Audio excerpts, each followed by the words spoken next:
All right, what's up, everybody? We're back from Bristol. Well, that's about all we can say, really. I'm the Iceberg. This is the NASCAR Weekly Podcast. Oh, and my voice is back. If you saw me in person, you'd know that's a really good thing. Green flag, green flag. I'll roll him. I'll roll him. He's flipping me off. Ah! Yeah, boys, how about that? They touched. Watch it in the wall. He drew it off the track. Baby, that's how you do it. Get that second flag, son. Yeah, baby, yeah. All right, we're back. Let me get these guys unmuted because I'm sure they have plenty to say. Woo! I've got a lot to say. It was so good. Bristol was so much fun, man. And they have Let's no go. idea that it's still on my screen. What's up, everybody? Welcome back to the NASCAR Weekly Podcast. If you saw me in person and heard me, you'd notice my voice was not fully there. I was literally sick the entire time I was at Bristol and all the way up till yesterday, hence not having any videos this week so far. But How was that I'm sunburn? back. That's a sunburn. Oh, the sunburn is amazing. I can hit my neck again because some people at the house thought it would be a wonderful idea to hit my neck. Someone in the comments said I look like a freaking bronze statue. I'm like, that is the W. that is the W comment of the week. That is a win right there. And Good I job. freaking look like a lobster. Anyway, y'all can introduce yourself really quick because we got plenty of stuff to get into today. Yeah. All right, Jim, my lover, go ahead. Oh, I'm Michael Mrucz. If you know, I should Not Mrucz. let you guys. Yeah, how do you say my last name? I Mrucz. have to teach you apparently, and I didn't get the memo that it was NASCAR heat attire only. So thank you guys for that. Well, the amount of times you rage at the game, you're not going to wear any. Yeah, I wouldn't wear it anyway. I'd burn that son of a bitch. See, there you go. What's going on, guys? It's your boy Darien Gilliam, aka Black Flags Matter. Tonight, Eric Estepp and Danny B will not be on the show, so we have Michael Mrucz filling in. You already screwed it up. You put an A in between the M and R. What? It's a bad habit, dude. I'm sorry, dude. Bad habits are hard to break. Mrucz, sorry. Thank you. Bad habits are very hard to break. So Michael Mrucz is in place of Eric Estepp, and in place of Danny B tonight. Later on in the show, around 8:30 Eastern time, will be Kenneth Lee Jr. He is an associate producer at MRN and also helps with the NASCAR Drive for Diversity program. So it'll be good to have him on the show. But yeah, sorry, Mrucz, not Mrucz. Let's get into it. Get that out of your mouth. No more Mrucz. I'm tired of it. Just wait until we talk about Jimmy Johnson. That's gonna be Don't even get me started. Yeah, that's gonna be a funny one. Well, unfortunately, in talking about our first topic with Bristol, we're probably going to have to talk about him a bit. So, Bristol, I think we all have very different views of that. A lot of people very positive, though. Darien, I'll start with you since you seem to be my partner in crime for the weekend. Go ahead. What do you think about Bristol? Dude, it was so much fun, man. And just let me say this, man. If you haven't been to Bristol, please go. You have to go at least once in your lifetime. Put it on your bucket list. It is amazing. Just the atmosphere, the energy inside and outside the track is amazing. The place we stayed at was in walking distance to the house. You could see the track right from our air, right from the house. It was amazing. The truck race was cool. Honestly, that probably was the best race all week, all weekend. I wonder why. Yeah, I wonder why too. It was actually very good. You saw a lot of crashes, a lot of passing too, and the finishes for each of those stages too were pretty awesome. And then the whole Natalie Decker fiasco, which we will talk about later on in the show.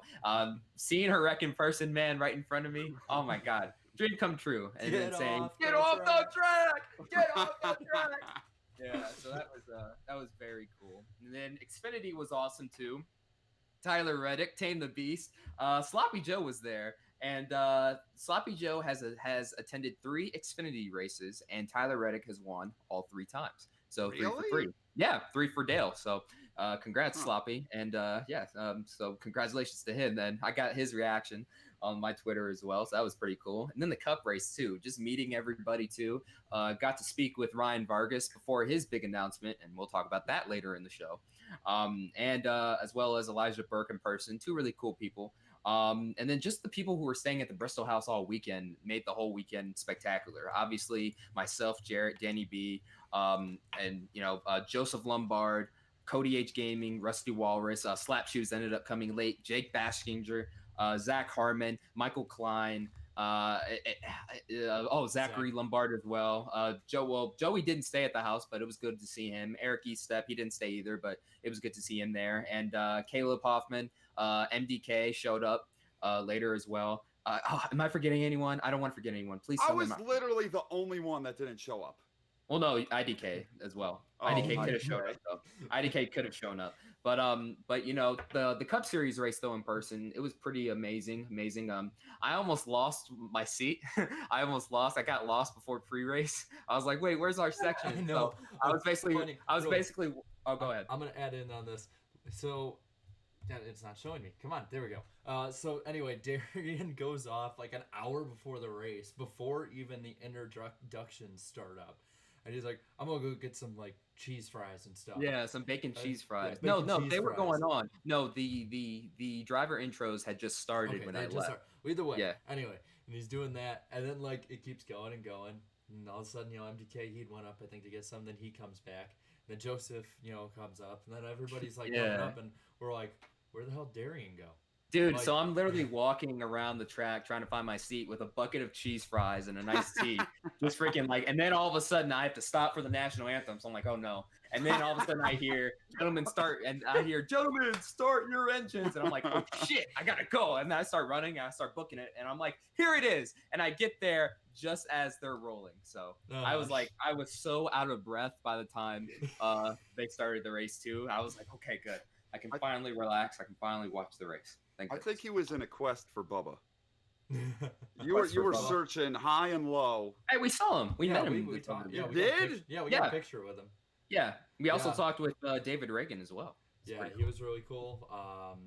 Do you want me just to roll through all the people? I want to hear. Go ahead, I wasn't there. You got to paint a pretty picture for me. Okay, all right. So when we showed up on Thursday at the track, we get in there, and there is Rusty, Cody, Slappy, and a few others, had been coming in and stuff, and we're all like, oh my god, and hugging each other, and everybody's picking each other up. We were on the back stretch, and basically we were right on the pit wall, just sitting there talking, and we're sitting there and stuff, and then we see Jeff Glueck go by, so Darren and I get up to go say hi to him. And everyone else sort of, once some people left, everyone else just sort of followed. It was amazing. It was like a flock of birds. And we're like, hey, Jeff, how's it going? He's like, oh, it's good. I got to go, though. Dale Jr. got in a plane crash. We're just like, oh.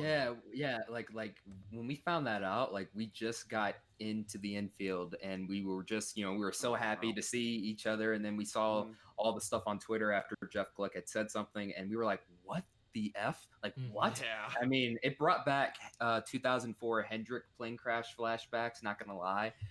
Glad Junior and his family are okay though. Yeah, but man, it was scary. That. Yeah, we'll talk about that a little bit later. But like, it was very scary. Yeah, basically, like you saw the entire mood at the track just went down. I mean, it came back up, but anyway.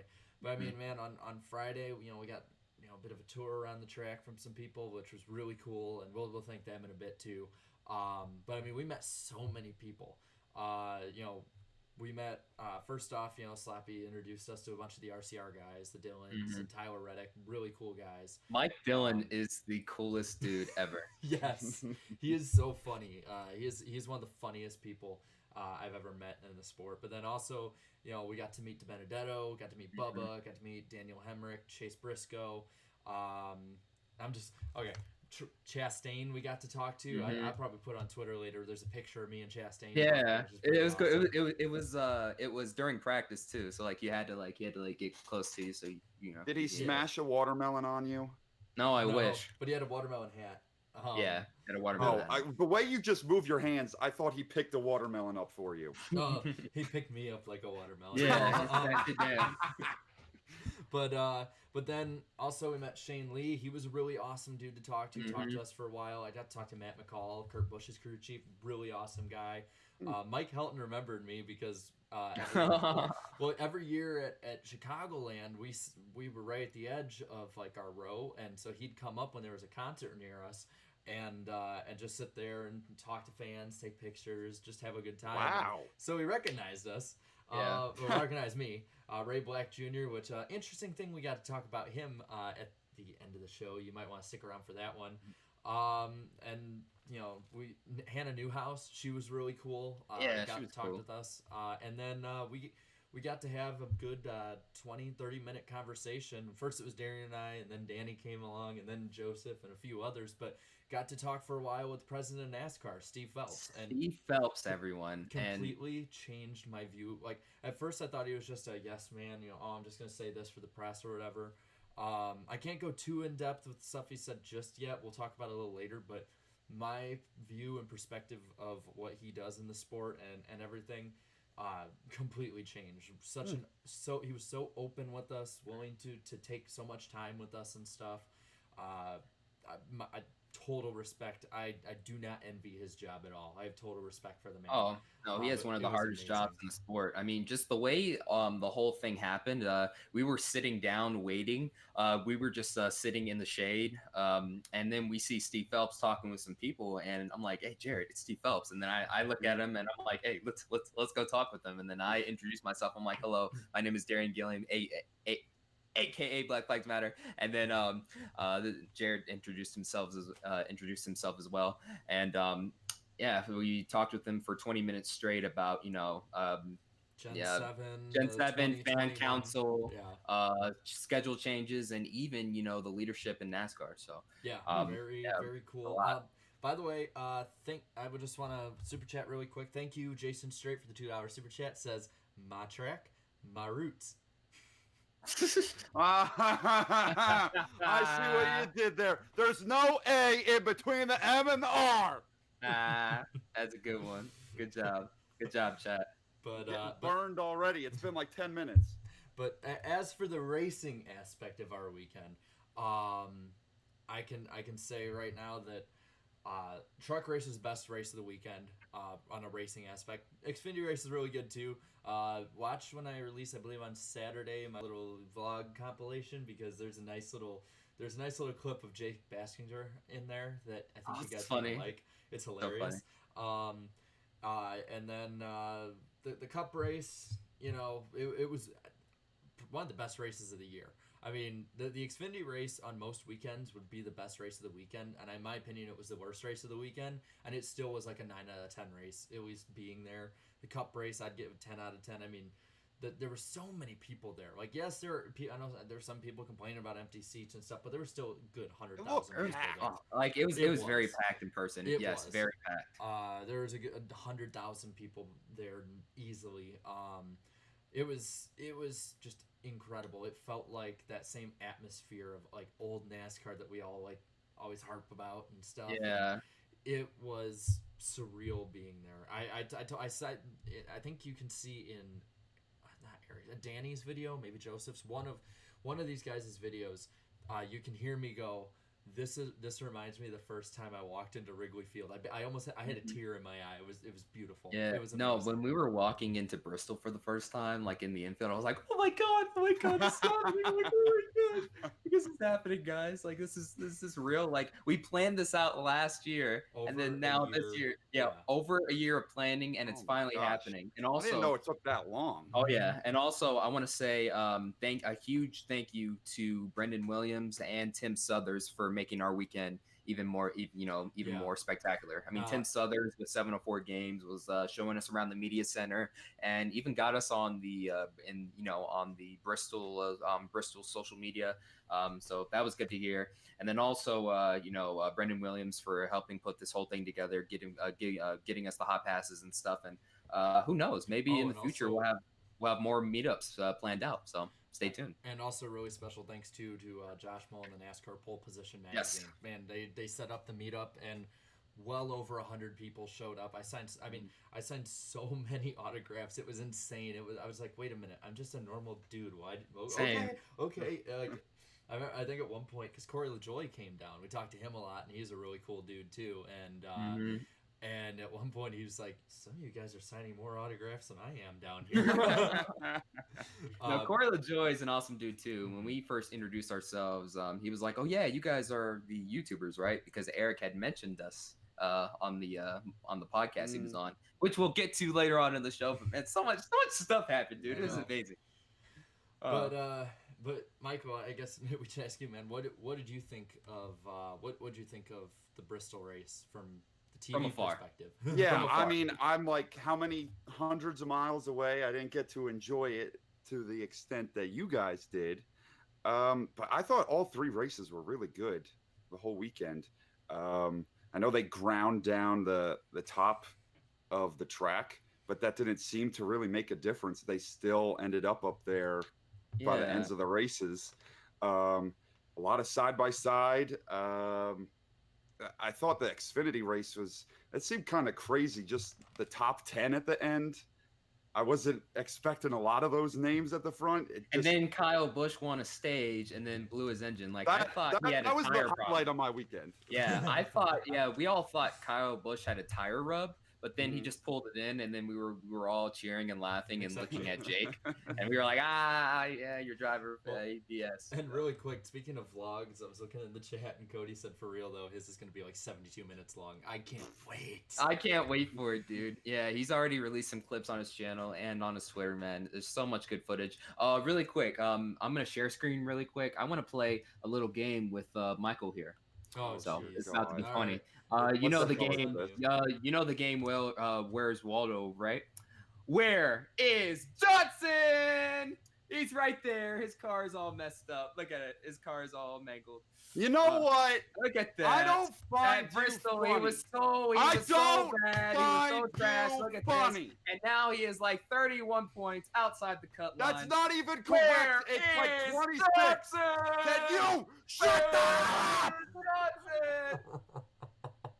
I know where he was. I saw him. I saw him all weekend in the back. That's where I saw him.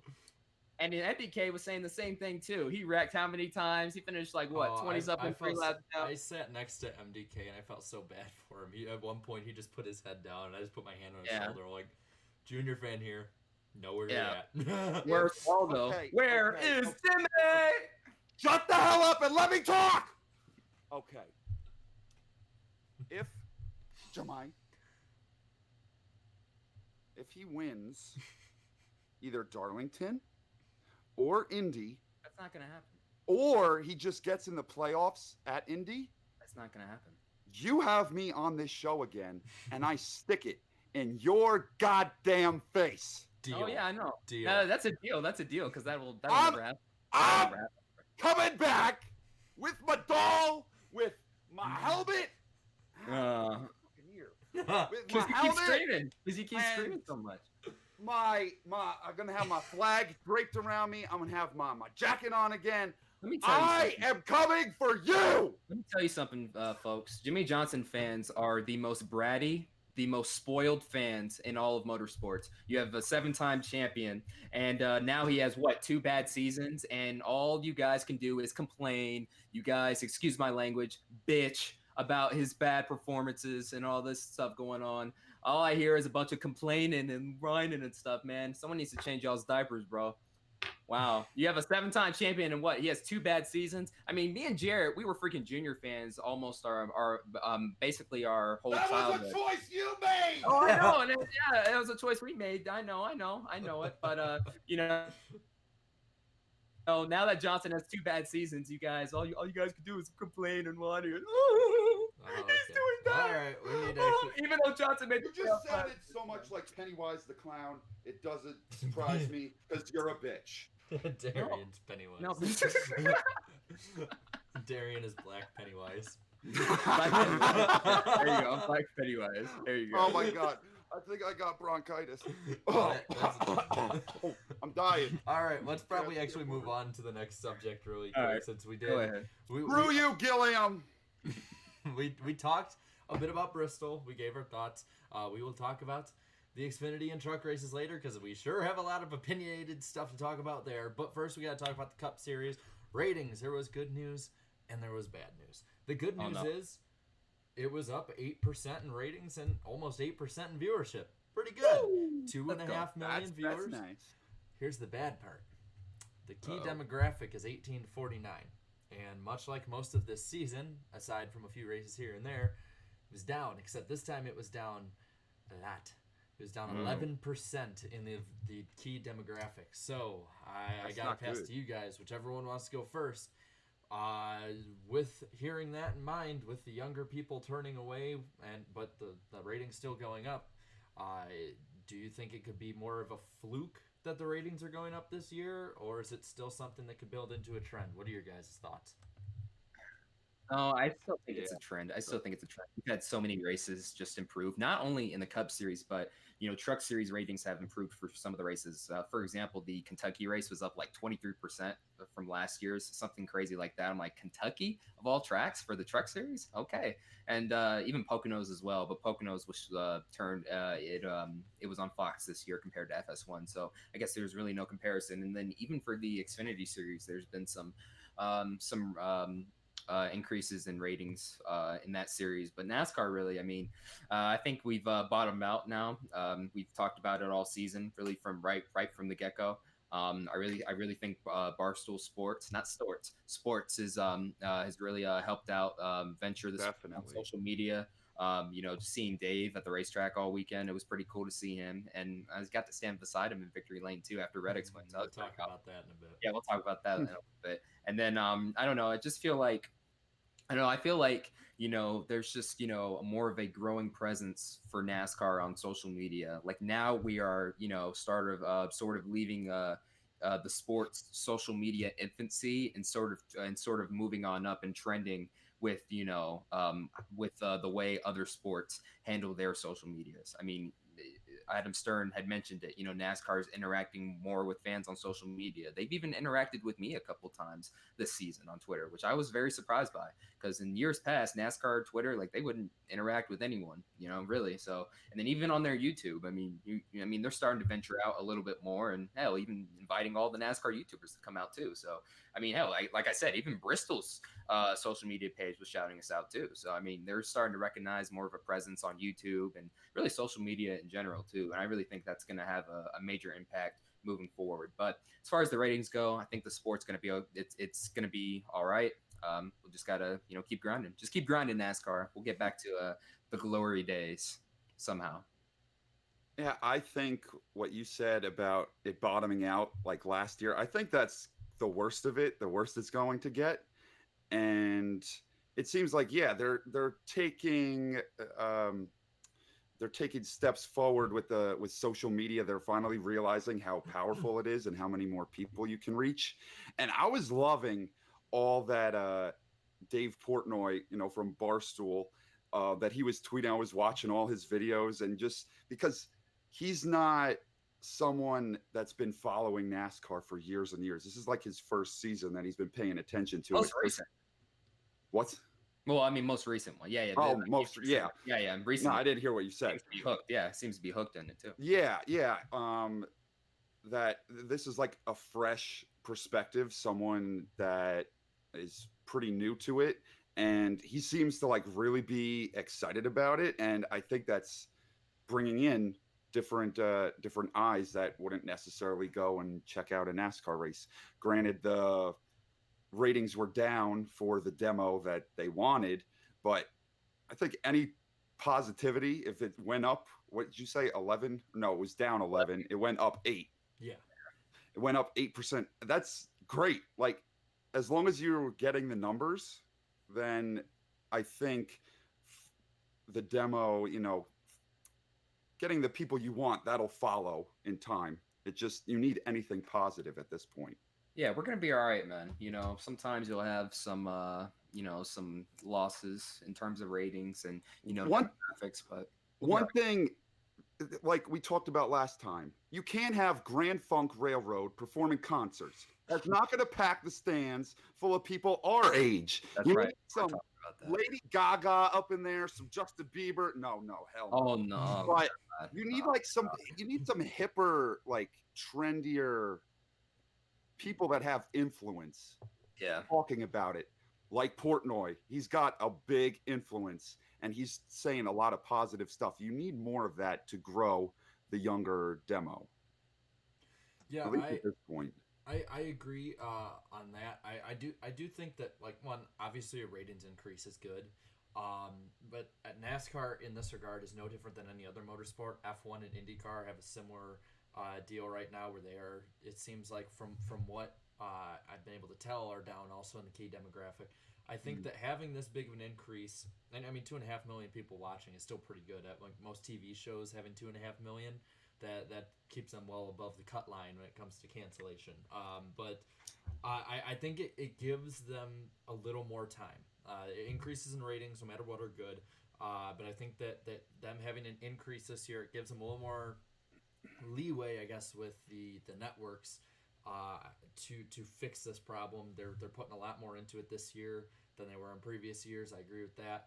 I think they even showed a thing that NASCAR this year has been so much more engaging, according, I think Adam Stern said it, with people on their social media accounts. That's a good thing. I think there needs to be things like the Dave Portnoy situation where he's going to races and showing races to a new audience. At the same time, though, I don't think it can be something to be ignored that the demographic that makes the most money for people, sports especially, is the only one for NASCAR and motorsports in general, which has definitively been going down even when there's more people watching again. Which either means that there's people 50 and up watching more, which is more likely, or there's people 17 on down watching more, in which I don't believe they actually count those. So sounds like there's maybe some of the older fans are coming back, but they definitely need to figure it out. And thank you to Hoodlum 2002 for the $5 super chat. He said, I saw the Batman Jr. shirt you wore at Bristol, Jared. I recently ordered the 124 win of that diecast, or diecast of that win. Yeah, that's my favorite race ever.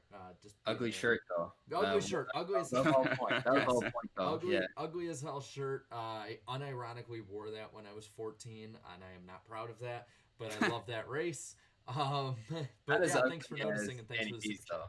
Danny B's was the ugliest by far though. Yeah. What was he wearing? Oh, it was a Hawaiian Jeff Gordon shirt.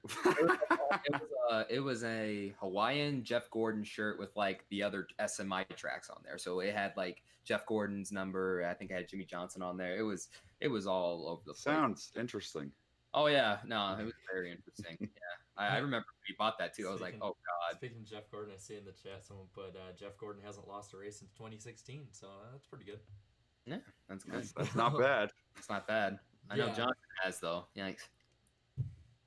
Oh my god, All right, continue. Let's continue here. This is gonna I'm gonna smack the shit out of you. Do this. I can do this all day. Let's move on. Yeah, I can do this all day. Let's move on. Okay, it's actually let's move on. Really quick, I think we should give a shout out to our friend Ryan Vargas. He will be in the number 4 car for, I believe it was JD Motorsports at Road America. He is in the 4. So, guys, what do you think about that? Especially after Darien and I got to talk with him, and that was fun. We cool, dude.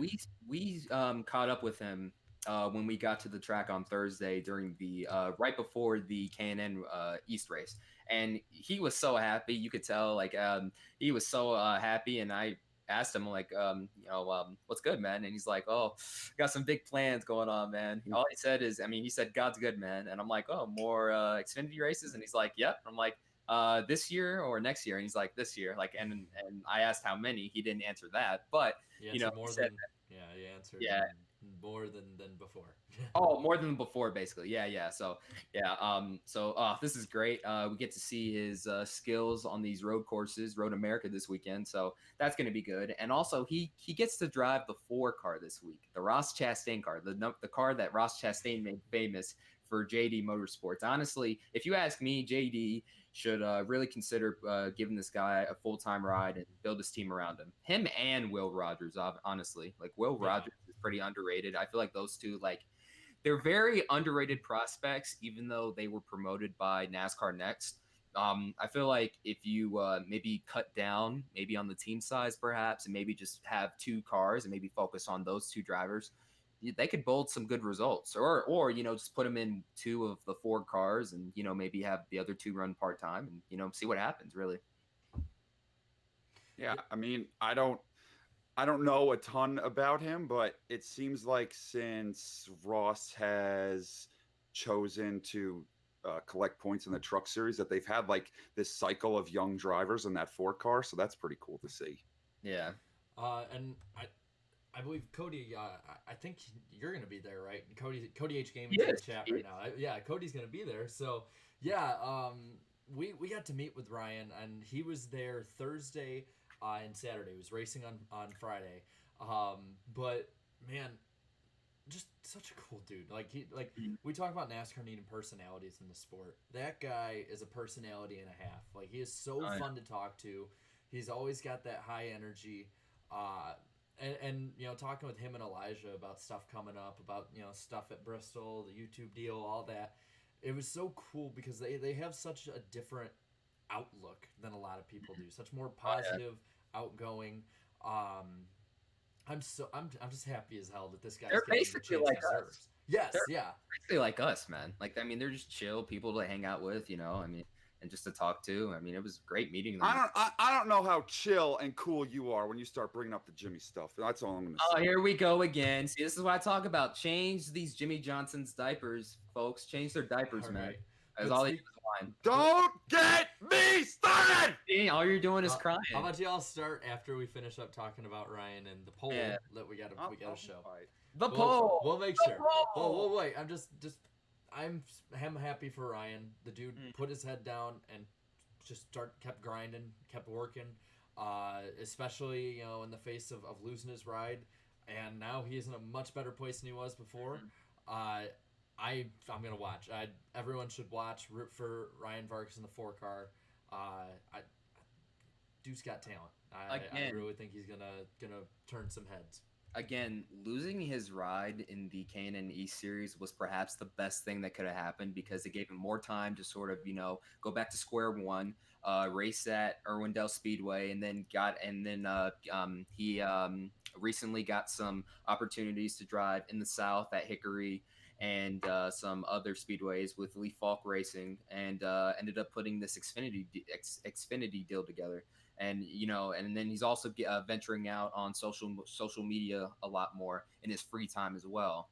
On Twitter and even on YouTube, doing the the whole NAS vlogs too, which I really love. And I'm going to be making an appearance in there too, as well as Jared, YouTubers. So make sure to go subscribe to Ryan Vargas's channel to go check that out. I don't know when it's going to be uploaded, but it's going to be a fun one to watch for sure. But yeah, congratulations, Ryan. We're with you all the way, man. 2 thumbs up. And with that, put it on my screen and share screen. We got the poll. The poll. I gotta say, while we didn't hit a record again, it's still pretty good. I didn't know where I was supposed to clap. The poll. The poll. Anyway. The poll. Let's share screen. Oh, jeez. Holy crap. That mentioned. It's Just exception. kind of tripped me Anyway, out. so what did you think about the 2019 Bass Pro Shops NRA Night Race? Holy crap. You guys loved it just like we did. 70% of you thought it was a great race. I can say that only one other race this year has had that big of a percentage of people say great, and that was Talladega. A net positive of 93%. Wow. And to put it in perspective, there have been 5 races this year in the poll that have had higher or 90% or higher in their positivity rate. Kansas was at 90, Chicagoland 90, Talladega 91, the All-Star Race 91, as my voice cracks like Peter Brady, and 93. Get your cup. We set a record. That is awesome. I mean, looking at the other ones, I'd have to say the bottom 3% are just trolls, because I don't get how that was a bad race or me neither. That was so good. I'm laughing at Patriotic Pioneers comment right now. Yeah, Matt Benedetto. I'm gonna win. Newman, right. I'm gonna end this old man's career. But yeah, that was a great race. So I'm looking at it. The net negative was again 3%. only one other race has had a less net negative one. That was the All-Star race with 2%. Yeah, and the other ones with 3% were the 600, Kansas, and Talladega. Awesome races all around. And Chicagoland, I should say, too. But let's scroll through these comments and see. Ooh, we got our friend in there. What incarnation? Whoever didn't choose great wasn't watching. All right, let's scroll down a little bit. Iceman, effing Ryan Newman, every other lap traffic causing to Benedetto, and every other lap traffic causing to Benedetto a win. Yeah. I know, I felt so bad for Matty D.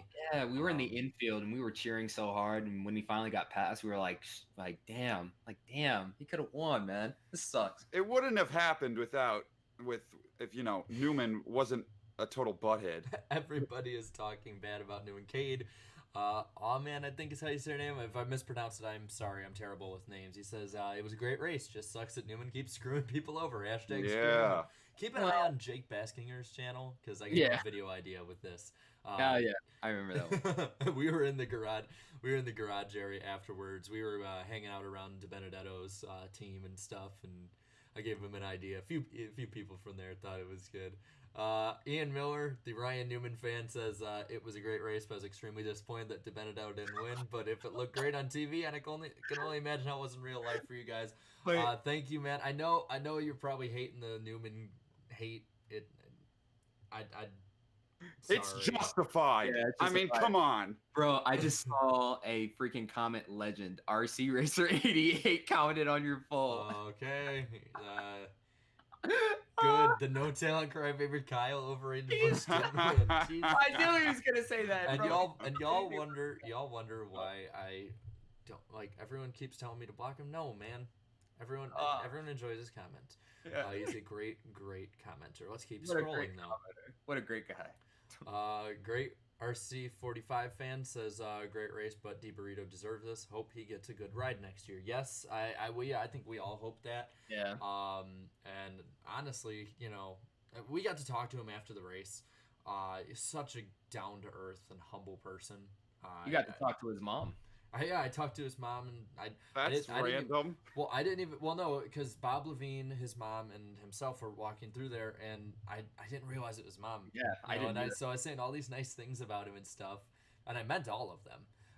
So I'm glad. I hope I made her night after such a disappointing finish, and I got to shake DiBenedetto's hand. I told him the truth. I've watched for 15 years, and that was probably the hardest I've ever seen anyone race for a win.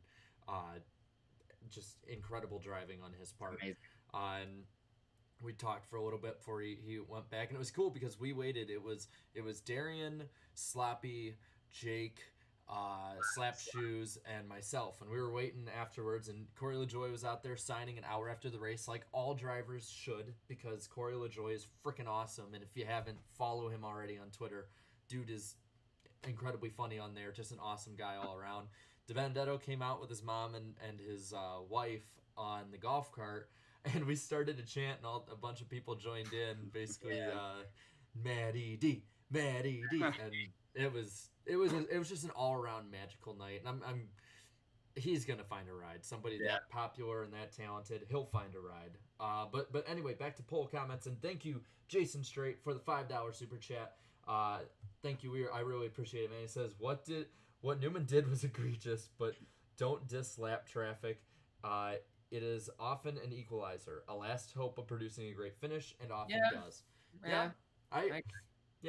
I'd say so, and it's just a matter.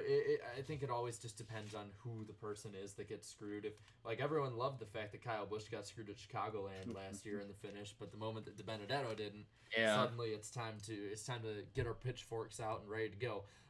Icy coming your way says one of the best races of the season by far. I agree. Top three. I think honestly, it's this or Talladega for me. Yeah. Let's keep scrolling. I'll get one more, and then we'll find out who was the last one. Luke Wingard says 8 out of 10 should have been 10 out of 10 if D Burrito won, but we're not allowed to have nice things in NASCAR land. It's actually against the law. Also such an underrated comment. Andrew H21 said Rick Ware runs 4 cars. They did run 4 cars this weekend. We'll talk about one Didn't of they those all cars finish later. like They were such roadblocks. 37, 38, 39, 40th? Bro, there were such roadblocks in person too, man. Like I know, like I could see it on TV. no, but like I saw it like every single lap. I was like, oh my god, like they're catching them like every single time. And what's the first comment? The last comment is from Smithfield. It says, "This is the first time I hated Hamlin from one thing since 2017 Martinsville, and this is the first time I'm starting to hate Newman." You can't hate Denny Hamlin for doing his job though. Yeah, No, I don't have a don't problem either. with him, but what Newman did was bullshit. Yeah. I mean, go racing around the lap cars, that's part of it. You have to find a way around them.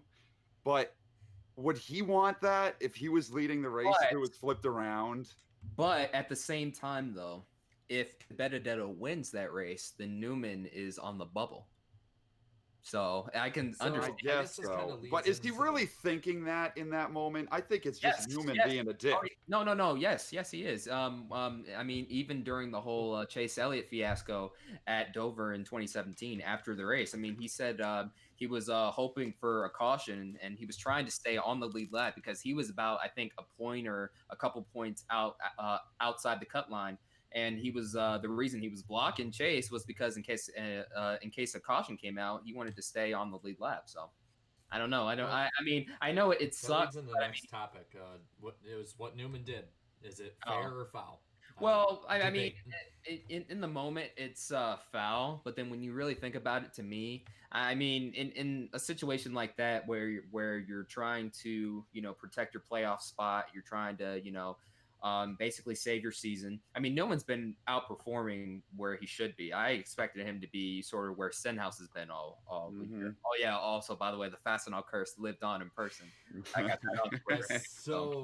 so wish that I saw Stenhouse at one point. And he was inching his way up, and I was just like, "Oh my gosh, he's up to I sixth. knew it. He's I up knew to fifth." something was gonna That was happen. pretty funny. Yeah. But back to Newman though. So back wish he would have won. Yeah. If it wasn't to Benedetto, I wish he would have. Yeah, but back to Newman. I mean, I can understand what he did. In the moment, I really didn't like it. I didn't think it was fair at all. I mean, it sucked because I wish he didn't hit his fender though. I mean, that's my only thing with it. But then again, it's Bristol, so you're obviously going to hit. From time to time, you're obviously going to bump into each other every now and then, or every lap. It seems like sometimes of some of these drivers, but. I don't know. Ryan Newman was just doing his job. He was trying to protect his playoff chances. I mean, because if Benedetto would have won, Newman would have been on the bubble and would have had to stay and would have to race even more consistently than he is right now. So I don't know. I think he's like 15th, 14th in the points, somewhere around those lines You can now. pull up the grid really quick. I'll thank two of our donators here while Darien does that. Yeah, I'll pull thank it you, up right now. Elite. Thank you, Elite Flight. He's donated $4.99. Thank you again. He says, honestly, Hamlin could have let Matt win. That's his Toyota teammate. Like, I'm not too Never mad gonna about happen. it, but That's it's never like, gonna come on, Lowell, you're in the playoffs. I don't think any driver in their right mind that would or should ever let another person win. If you my let take. someone win, just quit. Just retire. Yeah, you big time pussy. Get the hell out. All right, and I'm then gonna share one more. screen right now. Wait 1 minute. Okay. And then another $4.99 super chat from Corvette Racing 48. As my dog loses her freaking mind in the background, says Barstool Sports is a badass. There's badass. I hear their next race is Homestead. Also, there was a lot of silly season news, which we will get to, and we'll talk a little bit more about Dave Portnoy and Barstool because we got some interesting perspectives. But Darien, go ahead, as I think I'm going to have to mute my mic because the little rat is barking. That's all good. That's all good, man. All right, so let's share screen right now. So this is the playoff situation right now. So if you look at the bottom, the ones without wins, Ryan Blaney, Kyle Larson, William Byron, Eric Almirola, and Eric Jones all seem to be in very good shape right here. Yeah, they're good. And you look at the final two, Ryan Newman and Daniel Suarez. And then if we go over to the standings. I don't want to see this. Well, the Benedetto. Oh, yeah, that's right. Johnson's right there.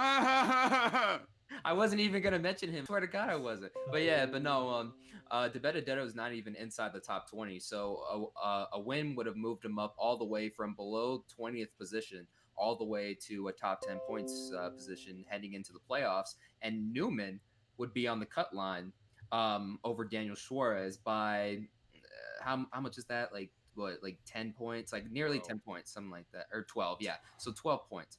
So I mean, I sort of understand why Newman did it, but just in the moment it sucked, just because. Now you explaining that, it does make a heck of a lot more sense to me. The live stream is offline. What? Well, that sucks. Yeah. Oh, hold up. Okay, it's back. Back on now. We're back. Like, We're alive. I don't know. Check Oh, Darien. hold on. Yeah, I'm refreshing. I'm trying to refresh. Figures. My house's Wi-Fi sucks. Yeah. Still We're says just here talking to ourselves now. we're just here talking to ourselves. Hold on, just give it a moment. Is there anything I can do? Because it said OBS went offline. It said OBS went offline. Yeah, then it said it reconnected. Is there anybody out there? Can you hear us? Well, No, it says it's good now. let's see. Some people say it's good now, some don't. Refresh is what they're saying. Yeah, keep refreshing. Well, Okay. it's not showing up for me. Well, it's not showing up on my end, but some people are saying we're good. So, Yeah, we're good. Problems. We haven't had a stream outage. I see in the chat, Denny Delivers says Brian Francis hacked this podcast. I think it is France. You blame him for everything. Whenever something bad goes wrong with NASCAR, it's his fault. So some people it went off for, some people it didn't. I don't know what's up.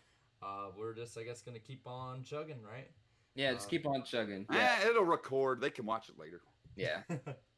Yeah, so I guess what do you guys think? Who makes it, who doesn't? I forgot what we were talking about. No, the points. Oh, yeah, Mrucz was about to make a point. Hey! Or Mrucz, sorry. Mrucz was about to make a point. God! He was about to make a point about the whole.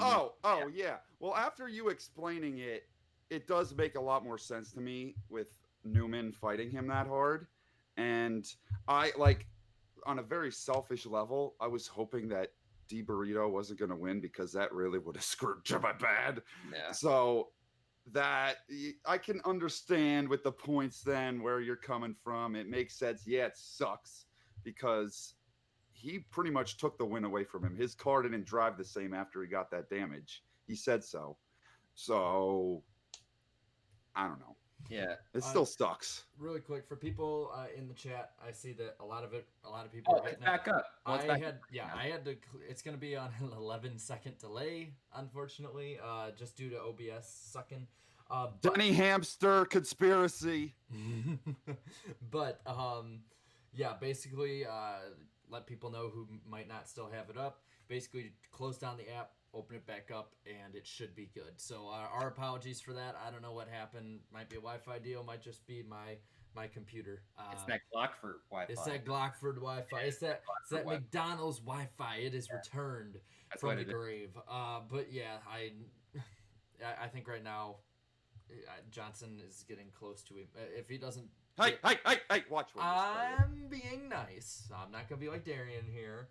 I don't care. Johnson fans are the worst. So. Yeah, I get your. I am going to smack you around. Well, that's fine. At least when Bubba doesn't make the playoffs, I don't have expectations. You know what I mean? So I'm not. Darien, you jumped the Kyle Busch bandwagon during that race. Don't talk about. I mean, Kyle Busch is good. He's good though. He's good at Bristol. I wanted him to win.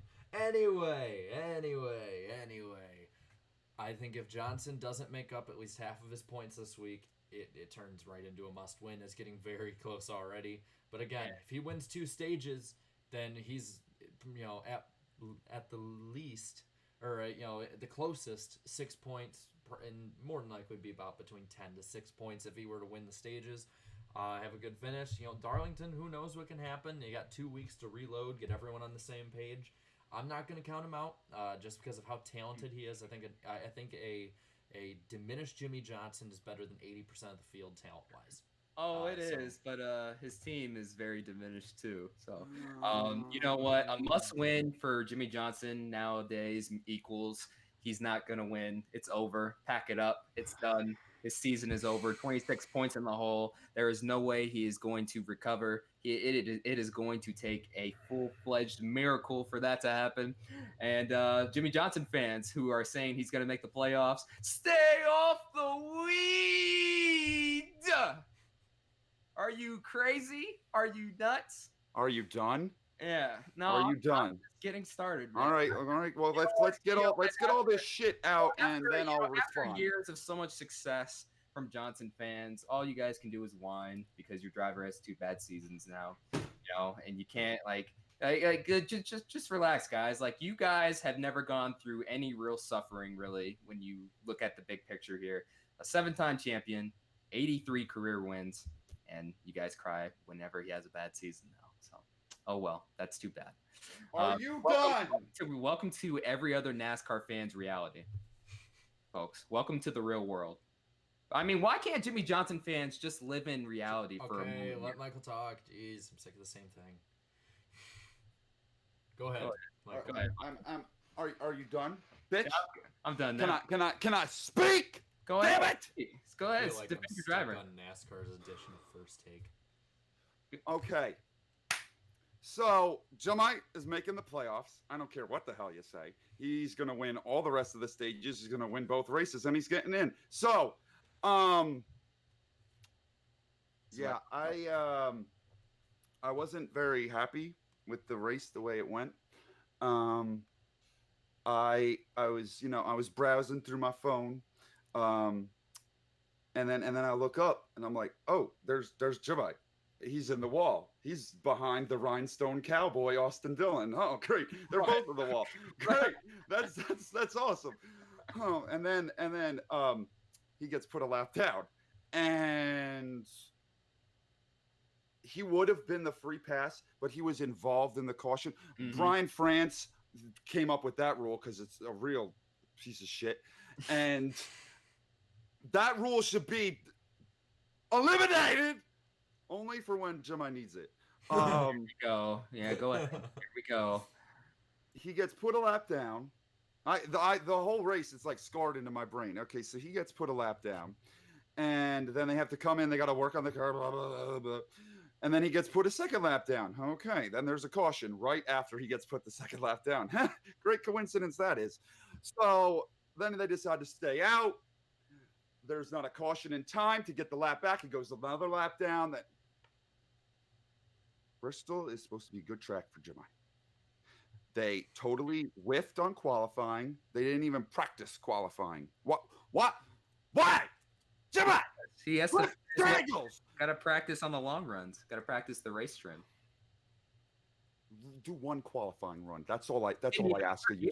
Cliff Daniels. What? You're supposed to be like Albert Einstein's long lost grandson, and you can't even do one simple qualifying run. Oh, I know. Yeah, like, what's up with him, man? He was supposed to be you guys' don't Lord know. and Savior right here. I don't know. I'm Kevin kind of Mentor. missing. I'm kind of missing Chunky Kevin right now. No, I know, and that's very surprising looking back now. I mean, you guys fired Kevin just after Jimmy Johnson won his first stage at Pocono. I remember that. Yeah, too. and we had 2 top 5s a few weeks before that. So Yeah. I don't get it.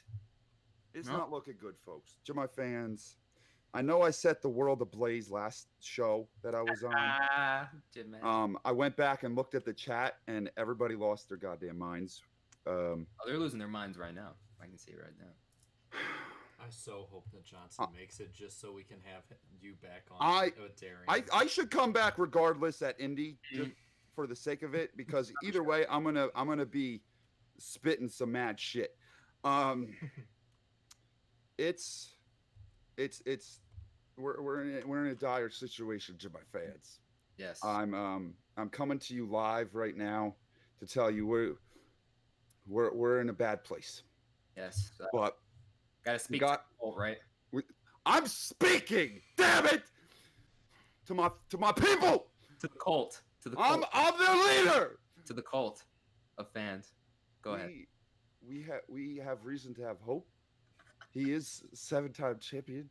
He's won 83 races. He won a stage at Pocono. We have plenty reason to believe, and you shouldn't give up on us. And that's I'm running for president in 2020. It's And over. Y'all should vote for me anyway. It's over. It's over. I'm running for president of the Jemai fan club. The Vote for me. My Colt fan club.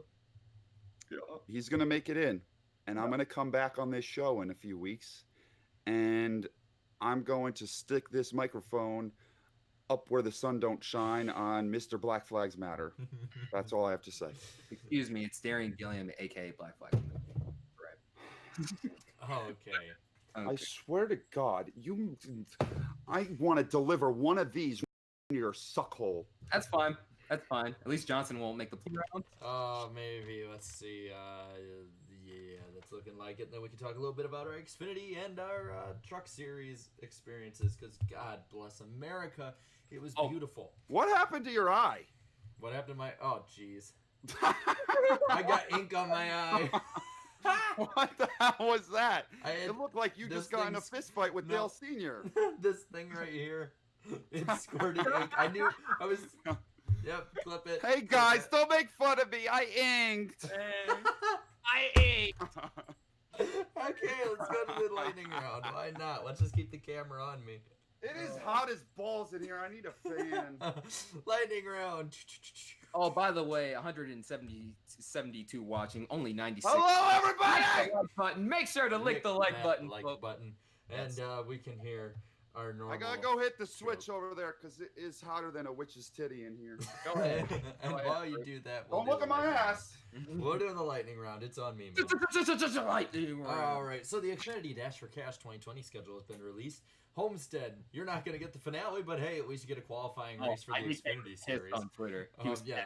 He said we lost the freaking championship race for that. But anyway, and then you got the Texas race, March 28th. That is the first one after the qualifier. Bristol, April 4th, and Talladega, April 25th, and Dover is the last one, May 2nd.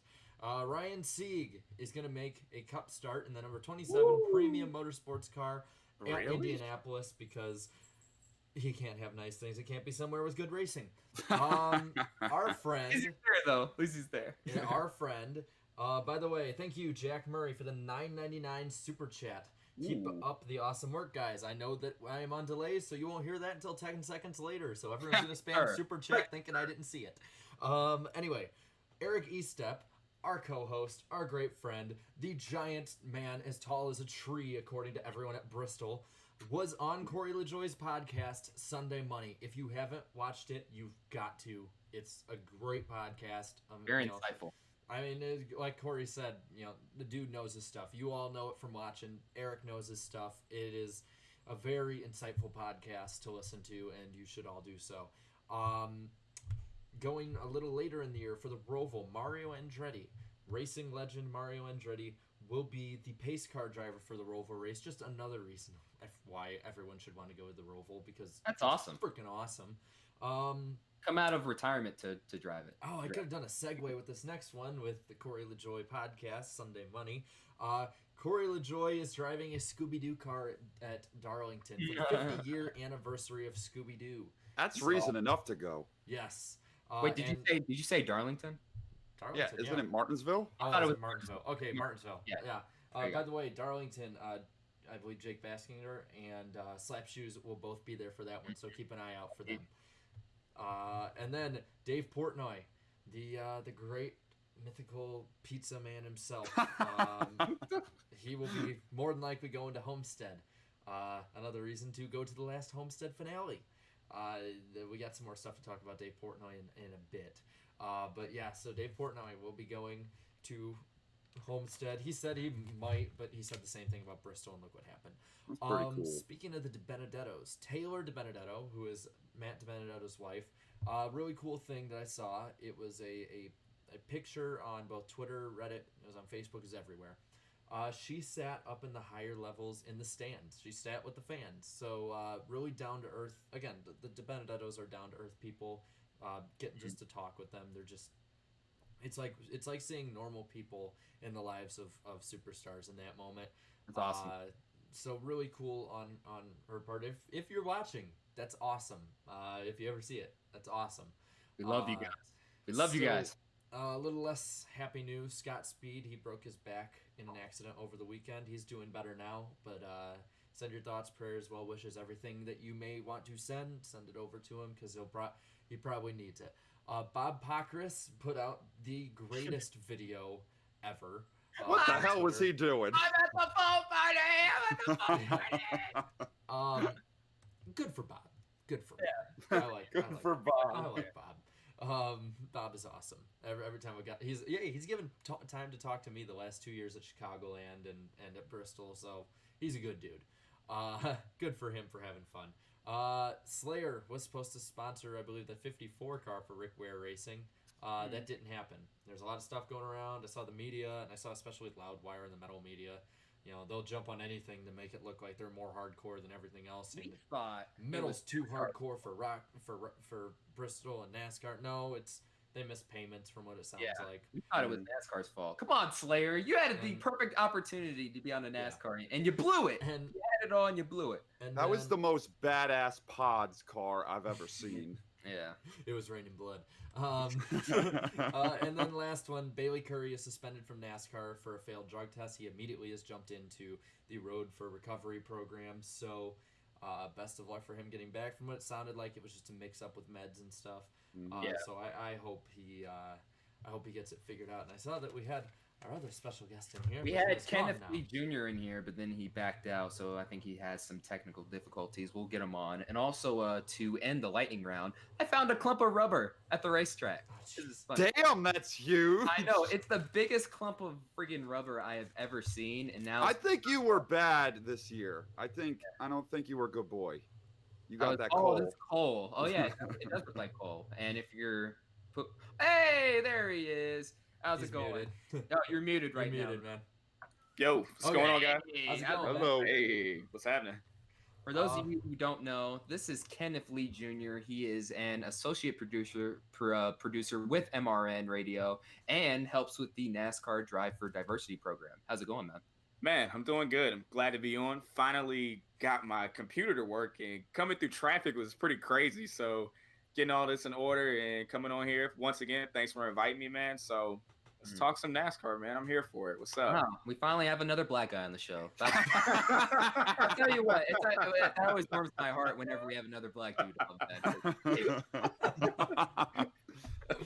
Okay, so now Jarrett and I can feel comfortable. There you go.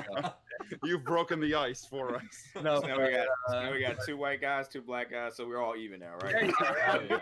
There you go. No, but I was just talking about this. I found the biggest clump of rubber this weekend at Bristol. It's my brand new stress ball too. Man, that's crazy. With the fall semester starting next week, I'm gonna need this stress ball a lot. So Darien brought home our rubber. yeah, bro. What were you doing down in Bristol? Oh, these puns, man. Anyway, we probably should get to the next topic really quick, unless we want to talk about the Xfinity race really quick. And Darien and I have a little bit more in depth to talk about with that one. I'm for sure about. But I guess what do you guys think of the Xfinity race at Bristol? Since we can finally go in depth on that one again. Well, man, it was a blast being out there. Well, first off, Kyle Busch was just he was killing it until his engine killed itself. I think I have never seen anyone win a stage and then pull it into the garage ever. I was like, what? Pulled the Mark Martin at Bristol. Remember when he pulled into pit road? Oh yeah, that's right. You thought he won? Yeah, maybe he did there. Yeah, so that sucks. But Justin Allgaier, man, he has had bad luck all season. Had 5 wins last year, and I know Kamikaze Games was pissed. He was pissed after the race. I watched that video. He was so mad. And the funniest part about this was we all rushed down to the infield. Myself, Jarrett, Jake, Sloppy, and Cody H Gaming all rushed to the infield to catch the final 10 laps. And all of a sudden, we saw Justin Allgaier had a flat tire, and then Tyler Reddick took the lead. And Sloppy didn't even know what was going on. Sloppy was looking so disappointed because he thought Tyler Reddick was about to lose. And I'm like shaking him because the race is still going on. He can't hear us. I'm like, look, he's winning. And then I freaking turned him to the thing to freaking Colossus. And then he's like, oh, he's winning. So I got his reaction there after the race too. But Tyler Reddick, man, he's looking like a championship favorite. And what's funny is, again, I'll say this again. It's rare you see someone outperform their championship season. But with this playoff system, that's possible because last year Tyler Reddick didn't do squat for most of the season until when it mattered the most. So he got a ton of disrespect heading into this season. And he's proven everyone wrong too, including myself, because I wasn't sure. Like, I knew he was good, but damn, I didn't think he would be that good. I didn't see this coming. And I didn't really see this coming at all. And again, Sloppy's been to 3 Xfinity races, and Tyler Reddick has won 3 times. So Sloppy needs to be at the Homestead one. Good luck, Sean. Yeah. Yeah, definitely. A good man. I think he's pretty good, honestly. Tyler Oh, Reddick. yeah. I feel like people didn't look at him as much after he won his championship. I feel like he was the most underrated champion in recent history, and I feel like everyone has kind of forgotten that he's really talented. He drove the wheels off that car to win the championship, no doubt. You can't take that away from him, and he might do it again. He might repeat. Yeah. Oh yeah. Absolutely. I felt really bad for Allgaier. Yes, Like, he had that race under control, and how many laps were left? And the tire goes down. Like, are you kidding me? Yeah, less than 10 laps to go, and he could have. He's got like no luck this season. And is it going to turn around, or is it just like this curse that he's going to have this whole year? It's not necessarily having a bad season per se, but I mean, He can't win. He just can't win this season. He can run well at some racetracks, but he just can't get it done this season. I don't know. they can't finish. I don't know what it is with them. Like, it's just bad luck. I mean, the tire down, is that really? That's not his fault. You know what I mean? It's nothing he can do about it. Like, nothing, absolutely nothing. But tough on him. I think he was a championship contender from the get-go, but now all this is turning out. I think he may have a good playoffs. I'm not sure if he'll make it to Homestead, but we'll see. Yeah, just it would be such a NASCAR thing for him to not do diddly squat the whole season, and then all of a sudden points his way. He's gonna pull a Reddick. Yeah, he's gonna do exactly what Tyler Reddick did last year, and the fans are gonna be pissed off about that. I'll have to scroll through Twitter, basically say, "Oh, this is why we don't like the playoffs. He didn't deserve it," that sort of thing. So that's great, but yeah. I got plenty to talk about here, but first I want to thank WinVal Fan Club. I wonder one day if I'll get a fan club. It's a self-radiated Mrucz. I love you and your videos. So you got I love you harder.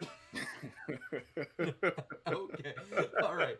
So my view of the Xfinity race cannot follow that up very well, but I'm gonna try. We were in the stands for it, and it was a good race. The part that I'll show on Saturday, I believe it is, with Jake, his reaction to Kyle Busch going out, that was well worth it. But like when we got down into victory lane, it was funny because we just basically, it was like being at a concert. You just sort of, you went up there and then you just sort of shuffled through the crowd to get the best seat possible to view everything.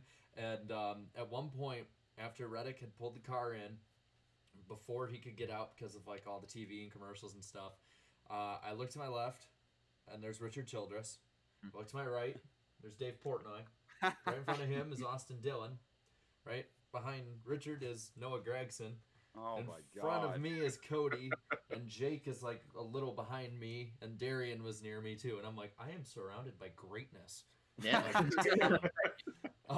And so we're sitting there, and I'm basically like following Sloppy around because he basically can go wherever he wants. I'm like, I want to see all this. So we get to see the hat dance. I got covered in champagne and soda pop, whatever we call it, because we had an argument about that.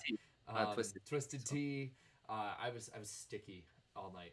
Anyway, but at one point, Sloppy hands me his phone, and he goes, "Hey man, can you just take some pictures of me with the team and stuff?" I'm like, yeah, sure. God. And so I sit up there with the photographers and taking pictures, and I felt so bad. I hear them. They're like, Childers has more sponsors than almost any other team. And they're taking every picture of the hat dance. Dear God. And so I had Sloppy's phone. So I wasn't using my phone. My phone is at 1%. I'm using Sloppy's phone, and I'm like, I'm going to jump up there in solidarity of the camera people. And so I just started taking pictures on Sloppy's phone. I found out later from him I took like 400 pictures on his phone. I just went rapid fire. Like during the friggin' hat dance, as they like to call it, dude, like where Tyler Reddick and the team put on a bunch of hats there. Like, I mean, and then that one of the ladies had on like 9 hats. Yeah, too. Basically every time Childers handed her a hat, she just kept putting it on top. She looked like the time we had Irishman come on the podcast, that first fan stream where he just kept putting hats on and stuff before he put the gas mask on. But it was awesome. It was such an awesome experience.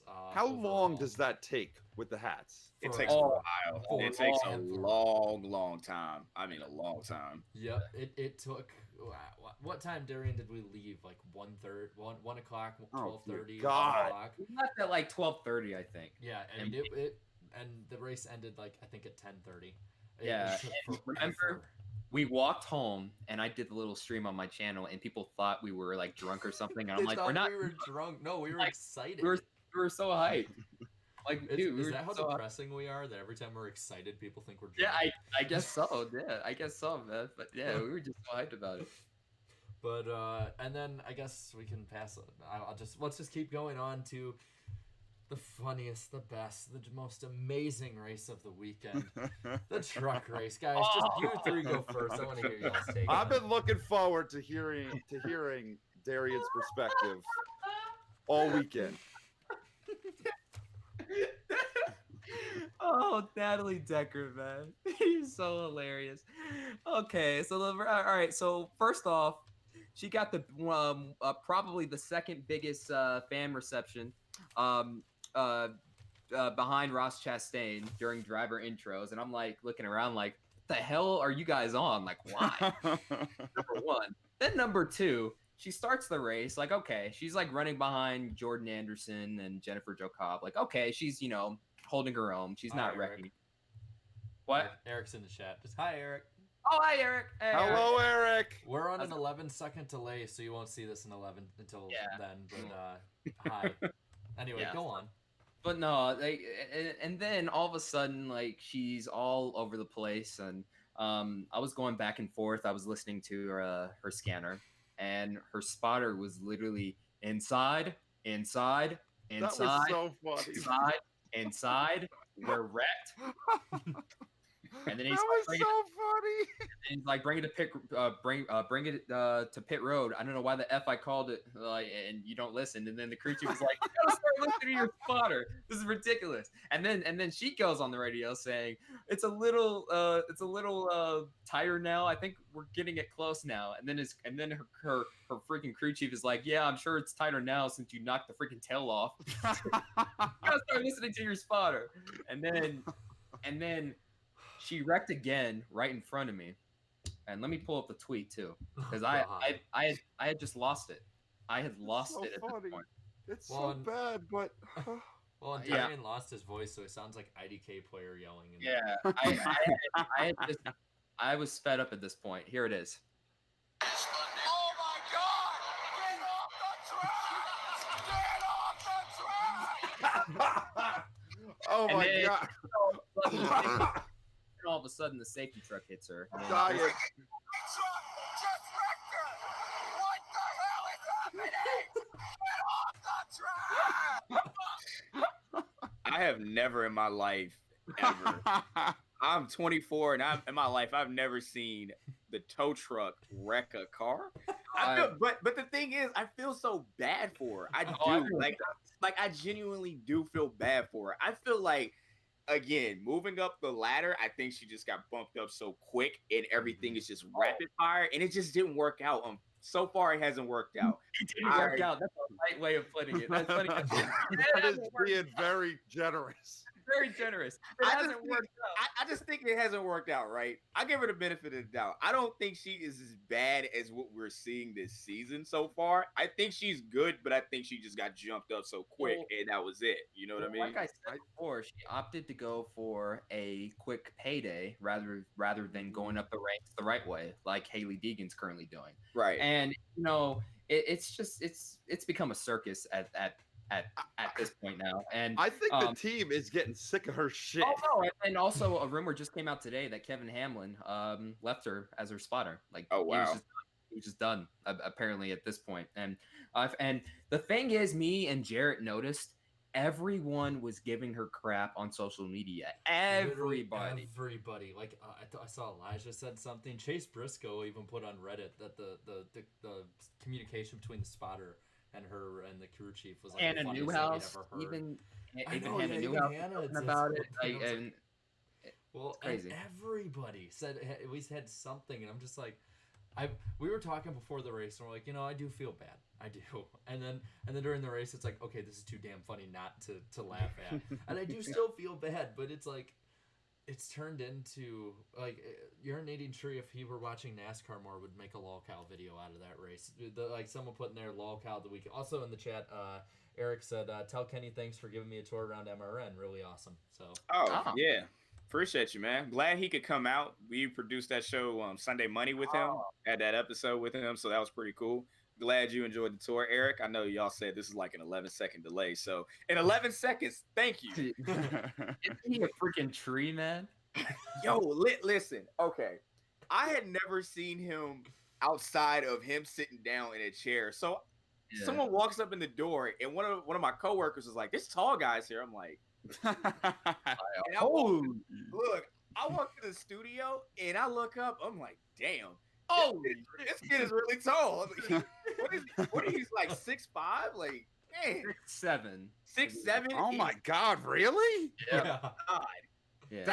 Damn. Eric, listen, just go dunk on somebody, just for the hell. I know. Put it on YouTube. Well, we had Eric and Jake Baskinger stand side by side with each other because he's the shortest and he's the tallest. And it was like Eric is like 6'7", and then Jake is like what, 5'6", 5'5".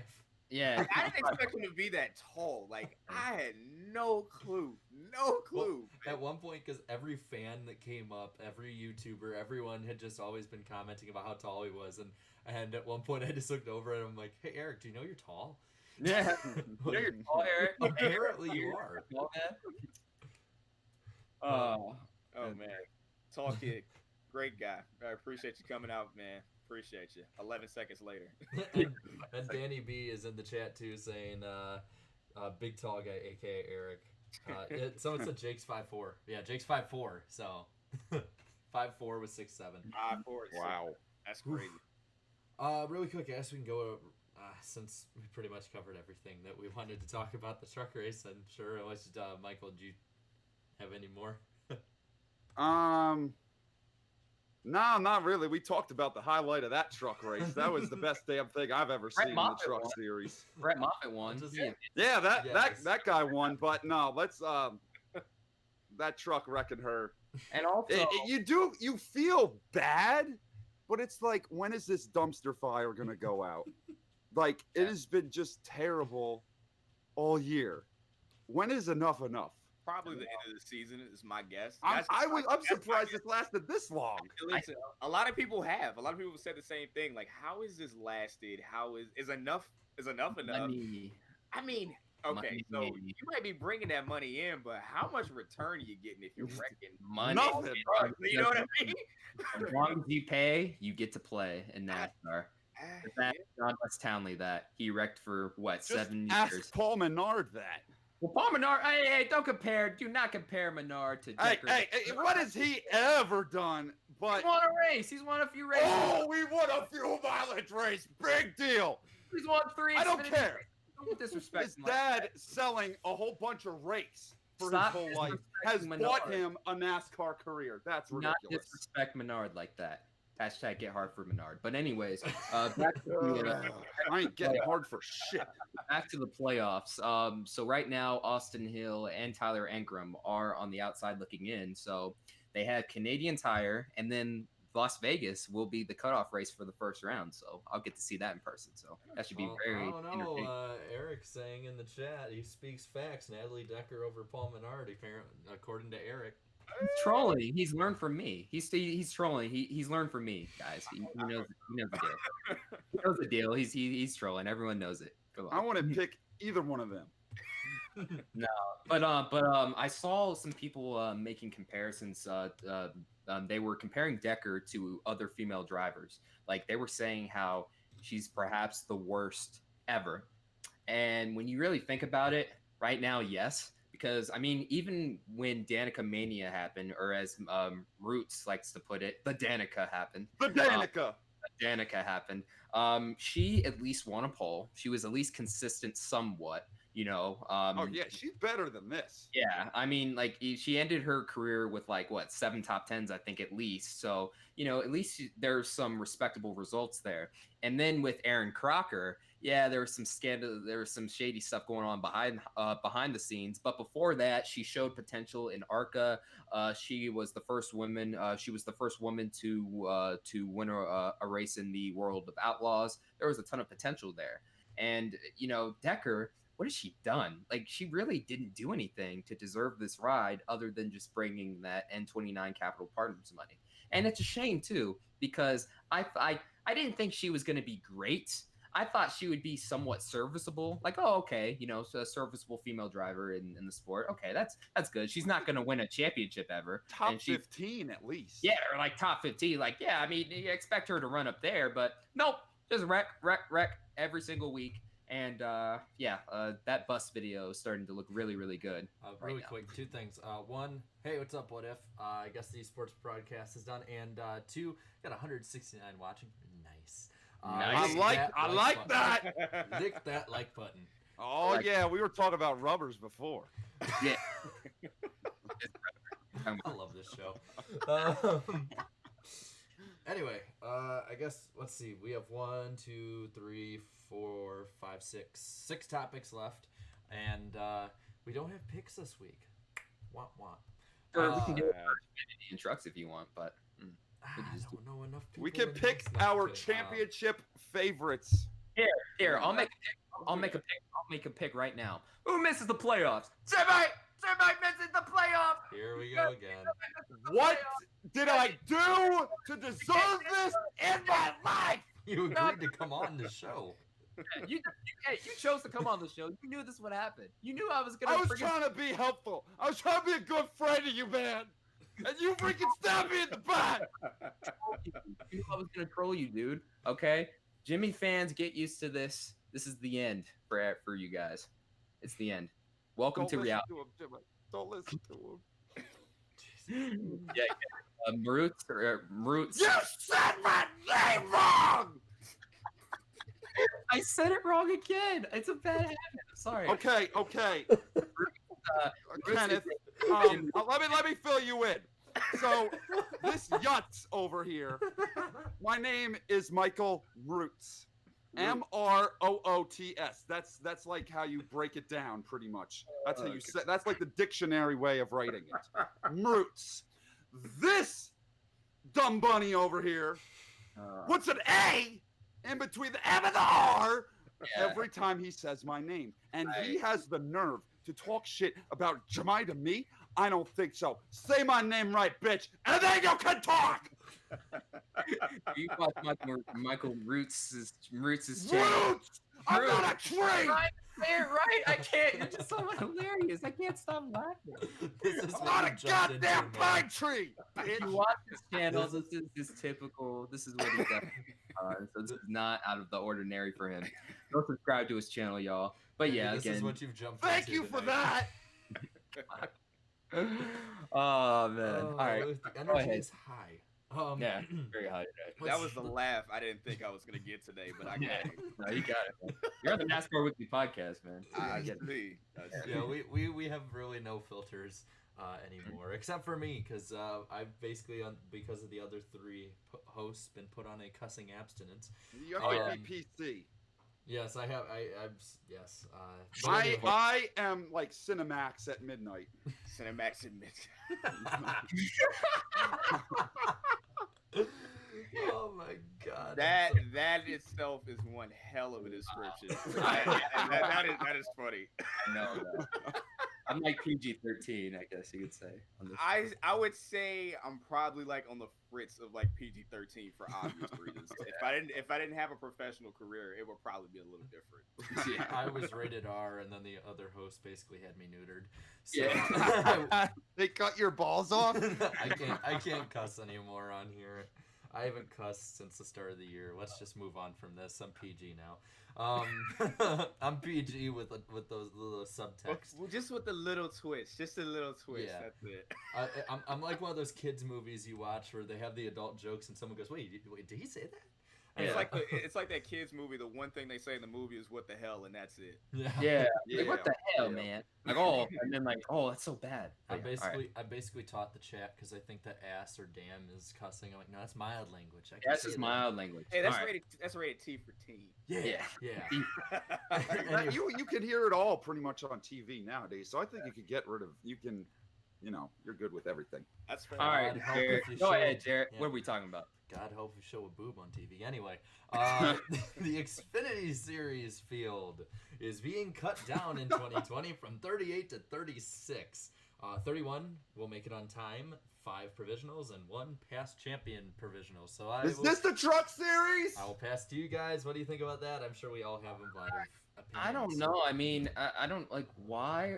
Why though? Why are they cutting the field down?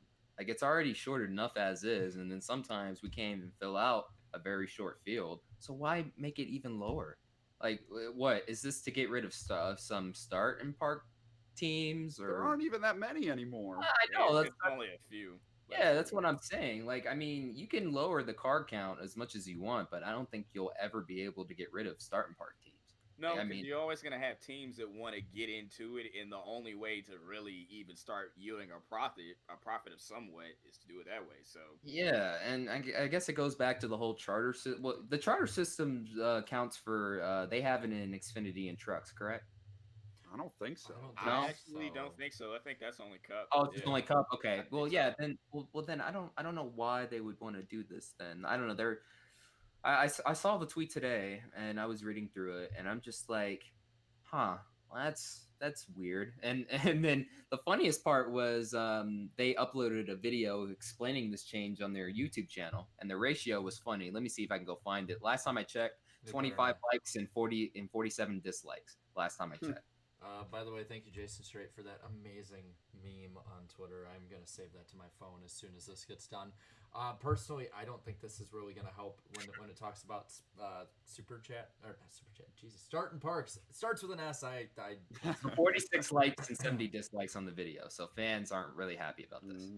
It doesn't stop start and parks. All it does is means that there are less competitive cars as it goes, because if you're letting, the way I see it, if you're letting less cars make it on speed than before, then you're just going to have more people who then start falling back because they're missing races, and you're just going to have less competitive cars in the long run. I don't think this helps in any way. I got it.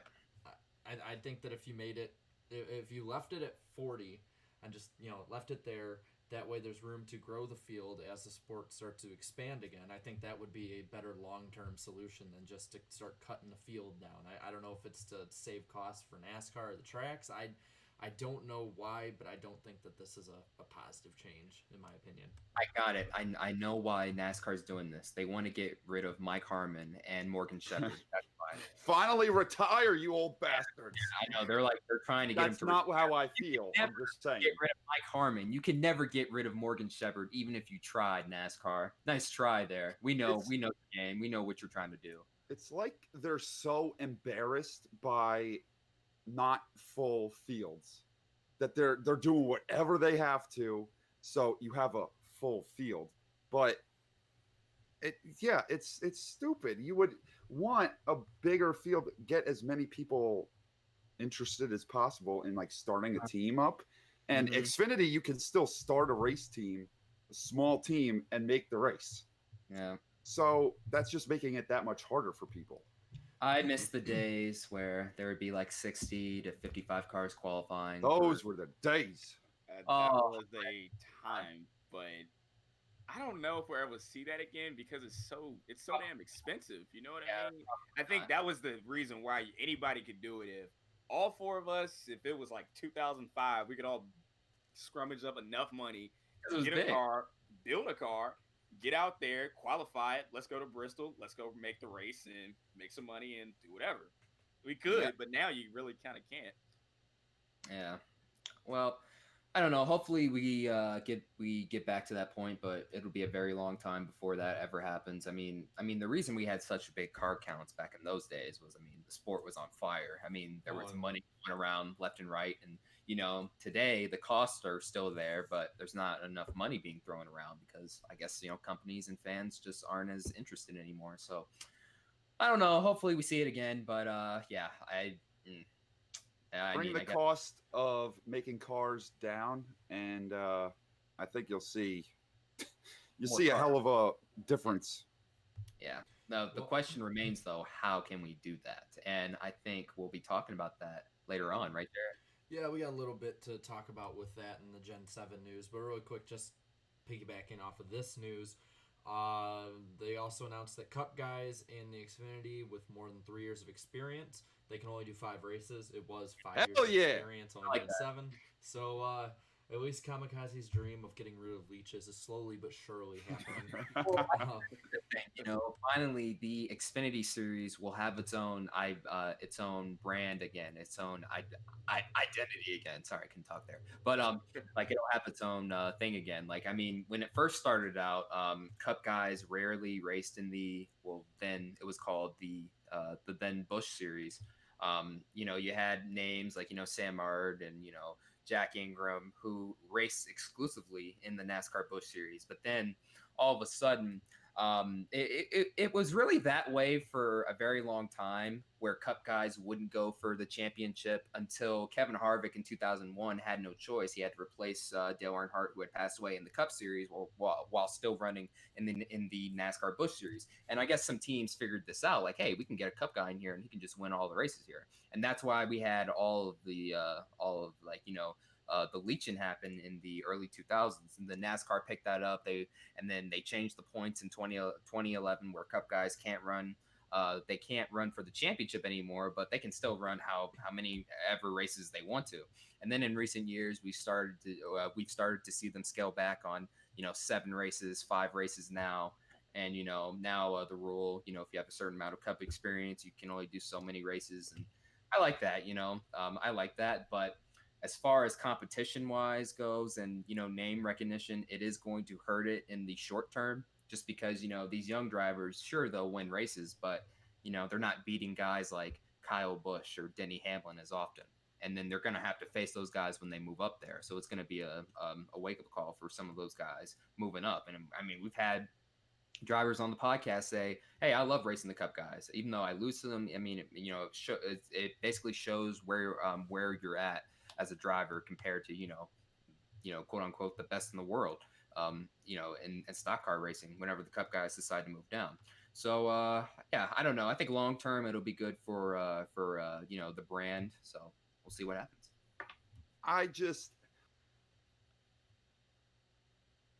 Besides like baseball, when you get an injury and you go like down to AAA, then to work your way back in, what other sport are you going down into the minor leagues to compete?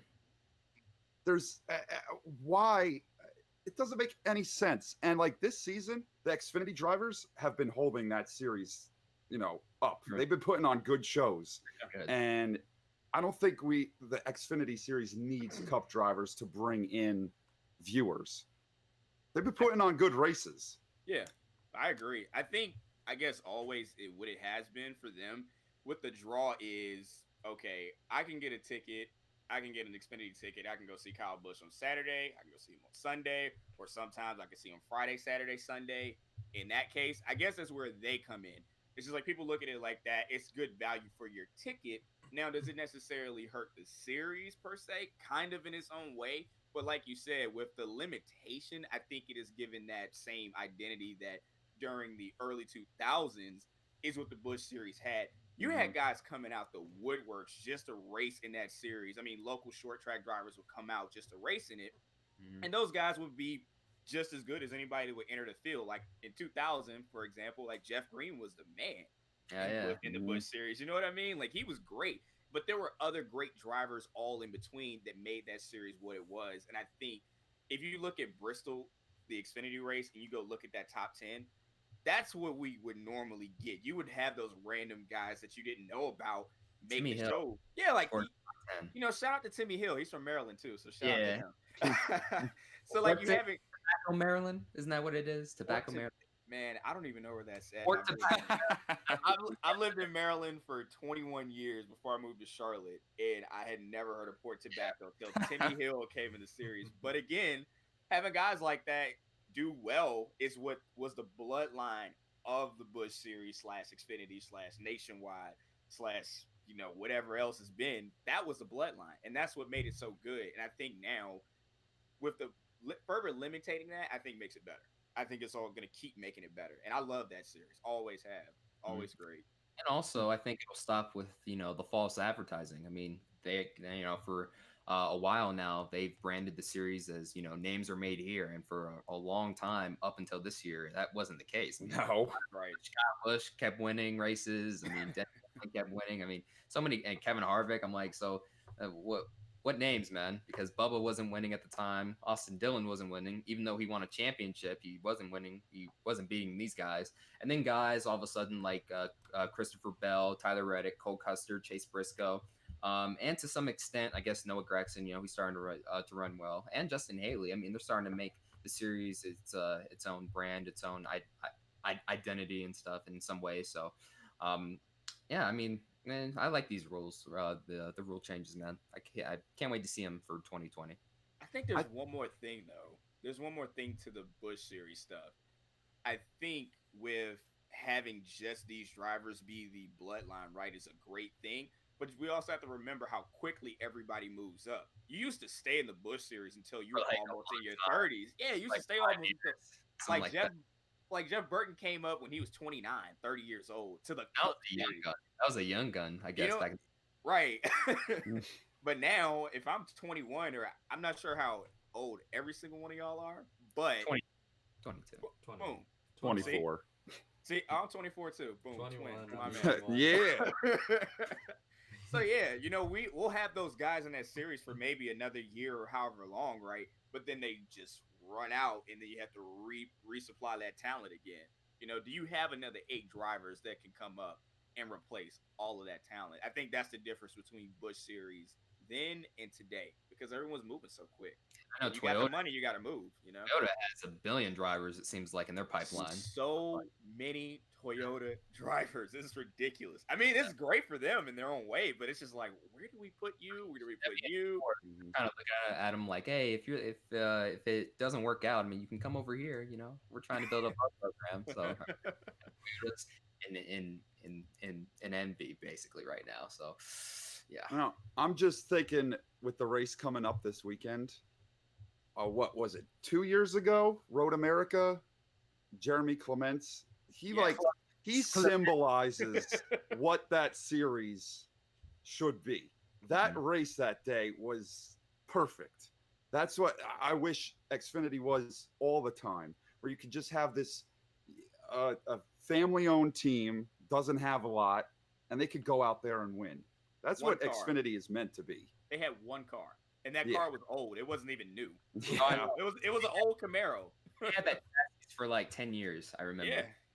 They said it was an old Busch Series chassis, and that's what they've been working with. Like, that's crazy, but that's what you want in that series. That's what you want to see. That's what I live for. I live for seeing a Jeff Green, a Johnny Sauter, for some reason, winning. Those guys, you want to see them win. That's what you want. I also live for seeing guys like Morgan Shepherd and Mike Harmon still running too, even though yes, they have no name, but absolutely. Like, hey, Yep. So we saw Harmon over the weekend in the garage area moving his own tires back and he was forth. pushing his own tires too. Very, very small, very pudgy guy too. So I was like, wasn't going if you there.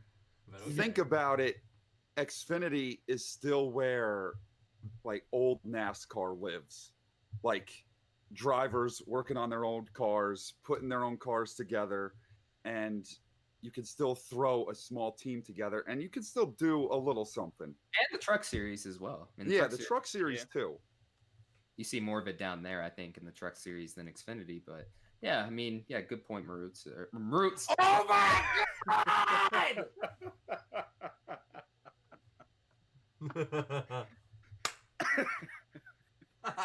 It was coming. I could feel it. I knew it was about to happen. It was I going knew it. too well. I knew it. Literally have It was a going video so good. And then on my boom. channel. How to say my name? Did you watch it? Wow. I think that's 6 times the stream. That was more than the last stream. Wow.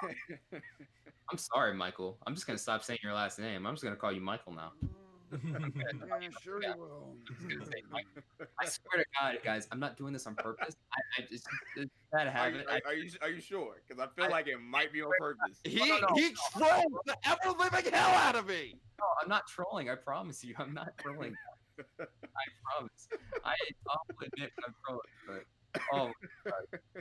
Oh The my God. abuse I have to go through. You chose to come on. I am a star.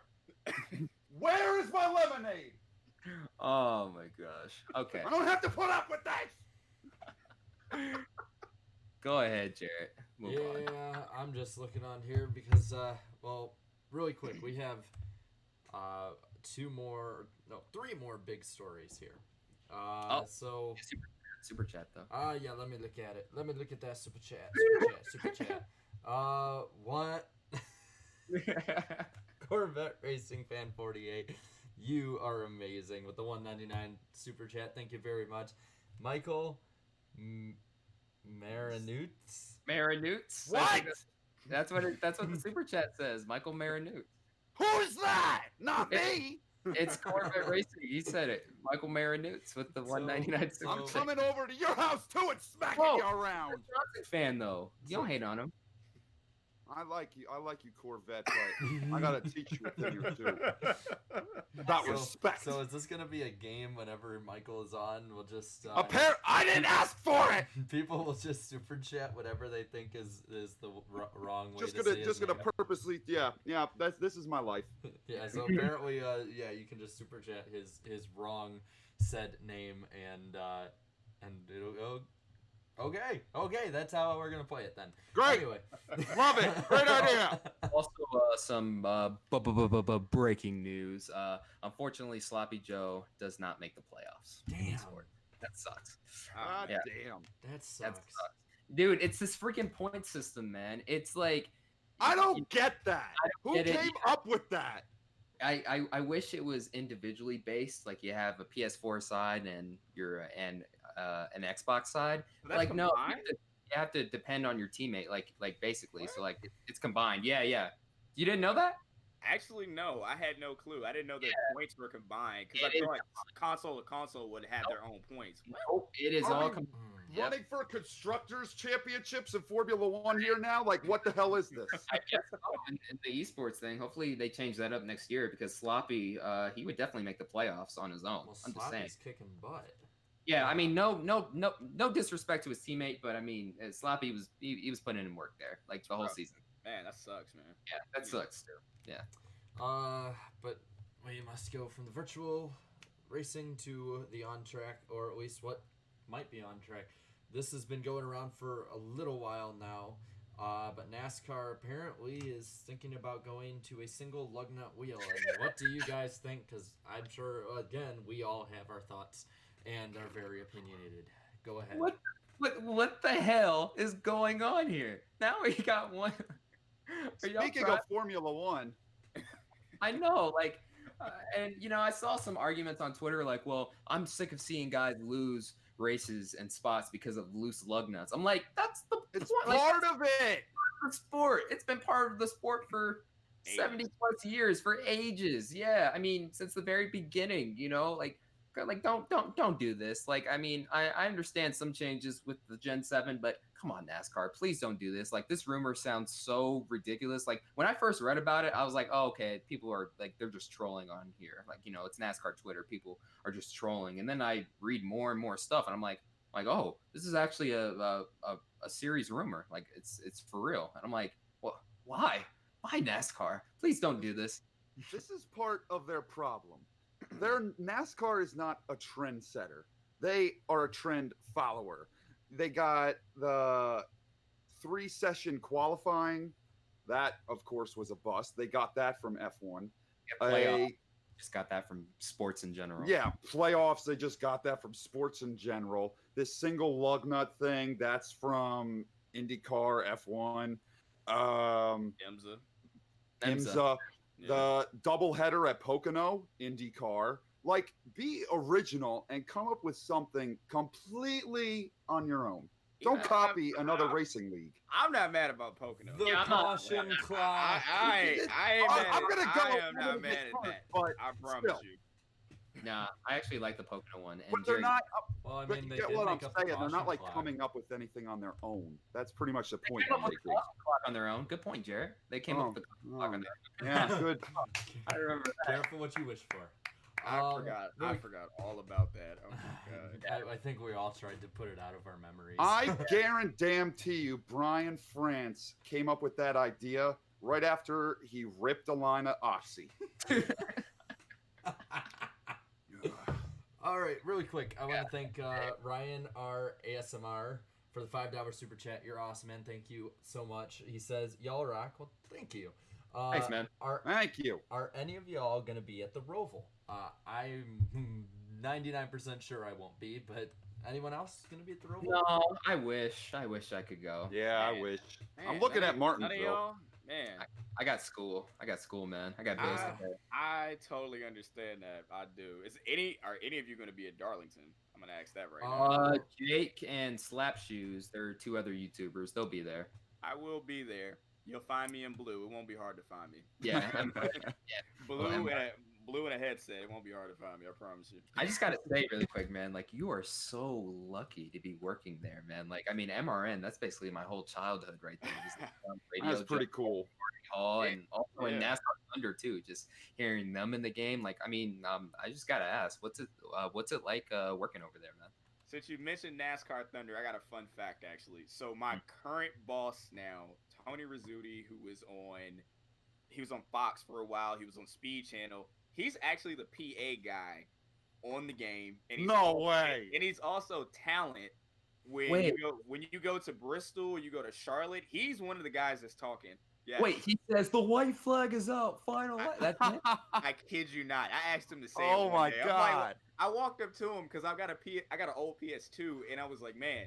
I walked up to him after I got to work the next day. I said, man, are you on NASCAR Thunder? I'm like, I definitely just heard you. I'm like, so it's weird because I feel like my boss has followed me all the way through like my childhood, through high school, college. It's crazy. He was on my game. I used to play NASCAR Thunder all the time. I still do. I do Yeah, too. I still do. I still play it. That career mode is great. Yeah. Oh, I've never made it oh, fully oh, I'm hard. I watched Speed Channel. He was on there. He was on Fox doing Race Hub when they first came out with Race Hub. I was in high school going to college, and it's crazy. And I listened to MRN all the way up through when I was a kid. Anytime we were on the road, you can ask my mom or dad. I would make sure we would try and find the dial. But just overall, like working there was a dream come true because this is where I wanted to be in. I've always wanted to work in radio. I'm not sure what y'all think. The voice is what people always have talked about. The voice matches radio, this, that, and the third. I'm like, yeah, it's cool. I'll do a couple podcasts, so that's fun. But it's a great time. It's a great time working over there, working on a variety of shows each week. It's so cool. I love it. It's fun. Oh yeah, absolutely. That's awesome. That's Yeah. awesome. It's a cool opportunity. It's a super cool opportunity. I came up through NASCAR, through the NASCAR Diversity Internship Program for 2 years. In 2017, I was with the NASCAR Foundation. 2018, I was with the Talladega Super Speedway. I was down there as an intern. It was so much fun. I promise you, if you guys ever go to Talladega, that staff is out of this world. Talladega. Yes. Those people are amazing. So I worked with them in coming home in 2018 in August. I got a call from Mike Bagley. He hit me up and said, "Hey man, listen, you're probably getting ready to start working." I'm like, "What are you talking about, man?" I had just applied maybe a month before that, and he was like, "Look, just be prepared." And I was like, "Okay." A couple days later, got a call, got my offer, and I moved in a hurricane. Yes. At the end of a hurricane, it was raining like crazy on my way back to North Carolina, and I worked that next week. And so I'm coming up on my first year. September 20th will make 1 year at MRN. So yeah, man, it's been great. It's crazy how much time flies though, man. I feel like I just got out of college, but Yeah, man. I still got 2 more years, unfortunately. All right, listen, take your time. Take your time, because when those bills come and you got real life happening, that adulting thing. Amen. You hear me? I got bills to pay already. The freaking listen. apartment rent and a freaking electric bill, Lit- heat bill and all that stuff right now. Listen, Give me that out of college. adulting thing, it hits you quick. Look, No. It sucks. It sucks out. Look, the only thing I will tell you avoid, if you don't have to pay a car note and you got a car and you can pay it off. Just do that. That's the first thing I would tell somebody. Got you. Other than that, the adulting thing is kind of cool in its own way. But yeah, man, MRN's super cool, man. I love it. Yes, MRN over PRN all day. I put MRN on even when I'm watching the race on TV because I just can't stand to listen to MSNBC. MSNBC. And no, I'm not. No, I'm not watching that channel. Hell no. NBCSN. I can't stand to listen to either of those channels. So I'm putting on MRN for both. And then sometimes I'll listen to MRN classics, and hear the old intro. It goes, and I'm like, oh, this is so cool. Guess what? I got another fact for you. So What's up? I actually produced that series. So every time there's a new episode, that is how you get them. Really? Nice. Can you?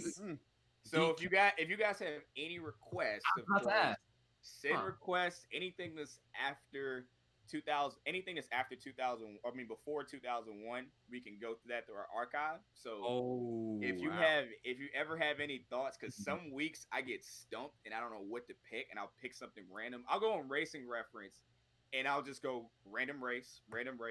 Yeah. Oh, and here I said, oh, boom! Like a week like this would be perfect for it because we went to It's only Road America and Canadian Motorsports Park. It's only that. So I'm not sure what exactly was picked, but next week for Darlington, if there is anything and anybody in the chat and you guys have any ideas, make sure you tweet them to MRN Radio. Tweet them, let them know what's up. And if you do that, I can see it. So what I'm going to do is I'm going to put up, what MRN Classic race do you want for Darlington? So when I post that, just throw whatever you want, and I'll try and see if I see a bunch of whatever, and I'm going to try and make it happen. Yeah, definitely, for sure, man. Yeah, I listen to that sometimes, man. It's amazing. It's good. It's good for long trips, man. I'm telling you. I used it before I was working there, and I used to always go on a long road trip because I went to school in Alabama. I went to Tuskegee. Roll Tide. Nah, not Roll Tide. Nah. I'm not a Roll Tide guy, but I'm a Golden Tiger at heart always. You feel me? Golden Tigers. You know what I mean? Tuskegee Airmen. You hear me? But yeah, man. Glad you guys had me on though. It's cool. They're already putting races down in the chat right now. Of course, there are ones that are after 2001. Look, that's not of my doing. That's not my choice. I don't get that's not my pay grade, so I don't make those choices. Yeah, I am gonna be brainstorming all week. I'm sorry, chat. I'm sorry about that. I'll tell you what. I so wish after this week I would have thought of the idea of listening to an old race on a road trip, seeing how I was stuck for 8 straight hours to Tennessee and 8 straight hours back in a car. I cut them down close enough to where most people, like if you're on a car, like if you're on a long ride, I try and cut down like a 4-hour race to like 2 hours, like 2.5 hours. Like it is enough, you know what I mean? Because I know people's attention span ain't exactly what it used to be, so gotta make up for that. You know what I mean? I can listen to 4 hours of racing. Same here, man. I grew up into it. You know what I mean? Yep. I grew up a racing fan always. Oh my God, you're a rarity, man. One of my most underrated races is the 2015 Southern 500, just because it's so damn long, but it had my attention the entire time. It was like 5.5 hours long. Same with the 600 and 05. Just so damn long, and I love it. That was a long race. Also, since we're talking racing fans and being a rarity, my dad went to school with Jeff Burton. That's how I got into NASCAR. Wow. And I'm a Jeff Burton fan by default. So yeah. That's awesome. That's how that happened. I and- knew this. I needed to have this car. Oh Up my this man, week. that's my car. I knew I had to have That's it my up car. this week. There you go. My man, that's one of my favorite cars too, man. That's crazy. I was just putting random ones up this week because I usually have that one up, and I'm like, I should take it down for the new ones. I'm like, nah, I'll leave it up there. I don't know why. Look at that. That's Your why. guest is a Jeff Burton fan. Ain't that something? I need to do a good seasons on him with that paint scheme there. That's pretty awesome. Pretty awesome. I love that paint scheme. One of my favorites of all time, easily. Definitely. Yeah. All right, we should probably get these last two topics out of the way because one of them is a very long one. Okay. So the shorter one we talked about earlier. Dale Jr. is in a plane crash this past week. Thank God he, Amy, Isla, the dog Gus, and everybody on the plane was okay because when you see the video of it, it's just. I didn't like that. I didn't like some of the people filming who were like really close. I don't know. It's just like my instinct is to help. Go somebody. help. Yeah. Like not film them getting first aid, or I mean, I can understand if you're like really really far away, but like I mean, if you're like right there at Bristol this week when Chase Cabre, I believe is how you say his name. Yeah, he was hurting like hell and on the ground holding his back, and people are sitting there taking pictures of him. Meanwhile, there's somebody who literally dropped a giant metal thing on. The first thing I thought was, hey, like this dude needs help. Like not, hey, I'm gonna take a picture of him. Like, what are you guys doing? And funny story about that, I actually got his back bumper, Chase Cabre's, after he got dumped. It was just sitting there on pit road, and I was like, oh, I'll just go. Just took it. That's Someone's what you do, looking for that Here thing. we go. I need this. I'll take that. Thank you. That's what part I did. about My brother and I did that too. For the truck race at Chicagoland, we literally have like an entire wheel well. My brother me and my brother pried it from under a fence and just walked away like, oh, okay, this is ours now. Yeah, I couldn't take it home with me, unfortunately, but hopefully Danny B can get it shipped somehow. The funny thing about the composite bumper is the freaking Toyota logo is upside down. What a Rev Racing thing to do there, and what a K&N East thing to do right there. And I was gonna get it signed afterwards, but then I saw Chase was in his car and he was hurting, and he was like, "Oh, my back," and I was like, "Oh God." I'm like, "Oh yeah, never mind. I'm not gonna ask him." And then people were just taking pictures of him, like hella up close, like, "Oh yeah, I know your back's hurt." Like, I know your back's hurting, but you can pose for the camera. Can I get a quote? I get a quote. What did you think? Oh man, yeah. So hopefully he's all right, and then We're glad Junior's all right too. yeah, because that brought the whole mood of the track down, man. Wouldn't it be amazing if at Darlington in his Oh man, here you go. Oh, conspiracy theory! Wouldn't it be amazing if he won though? That'd be so amazing. I totally forgot about that. He's gonna win now. You know that. He's gonna win now. It's fate. It's destined. It is written in the stars. I'm telling you, it's gonna happen. It would be such an Earnhardt, especially Junior. It's like every time something big and he needs to win for something like big in the grand scheme of things. 01. Then you look at 15, even when the first race on NBC. You look at after 9/11. This would totally be a Dale Jr. race to win. Yeah, Please totally happen. Yeah, please God, please. He's never won in Darlington, I believe. He might have won in the Busch Series back in the day, but I don't think he did, though. Yeah, Nope. So he's never won at Darlington. That would be an amazing way to just be like, okay, I'm done, because he hates Darlington from what it sounded like. So I'd love if he could win. But then last big story, NASCAR, it sounds like, is really interested in expanding to China and having a track built there. So I'm just going to let you guys run wild with this one. What do you guys think of NASCAR going to China? And again, Michael, I'm not going to say his last name. Yeah, good. Michael went back to his little theory on, NASCAR, they're not trendsetters, they're trend followers. This is sort of following in IndyCar's route to a certain extent. They had big races out there in Japan, I guess you could say. I mean, you can make that argument there, but going international is yeah, I mean, but like what I'm saying is like NASCAR, they've done it before, and I think they want to have a whole new series out there. That would be pretty cool. I mean, if they want to build a track out there, I mean, bring the Cup cars over there. See, I saw somebody talking about it, and honestly, I think building the track's gonna be the easiest part. I mean, it's not a very hidden fact that it's not a very hidden fact that they treat their workers like crap and don't pay them at all. So they're gonna have people to build it, no problem. I mean, you look at what they did in 2008 with the Olympics. They literally destroyed people's homes and neighborhoods so they could build the place for the Olympics. There's gonna be a track. That's there. true. It's sad as it is, and there's gonna be a ton of stuff here. There's probably gonna be a track there. Hopefully everything around it is a lot better than those other times, but it sounds like the rumor was Beijing, or then they even talked about Hong Kong. Won't happen anytime soon in Hong Kong if they ever choose to do it there. But I think the hardest part is making this something that can stick. If they're going to bring the Cup guys over there, I think that they'll have good crowds in the short term. But I think that if the long term it doesn't hold up, I think that the Chinese government will immediately pull the plug because they won't see it as something that's worth their time. Again, why there of all places? If you're looking for like market.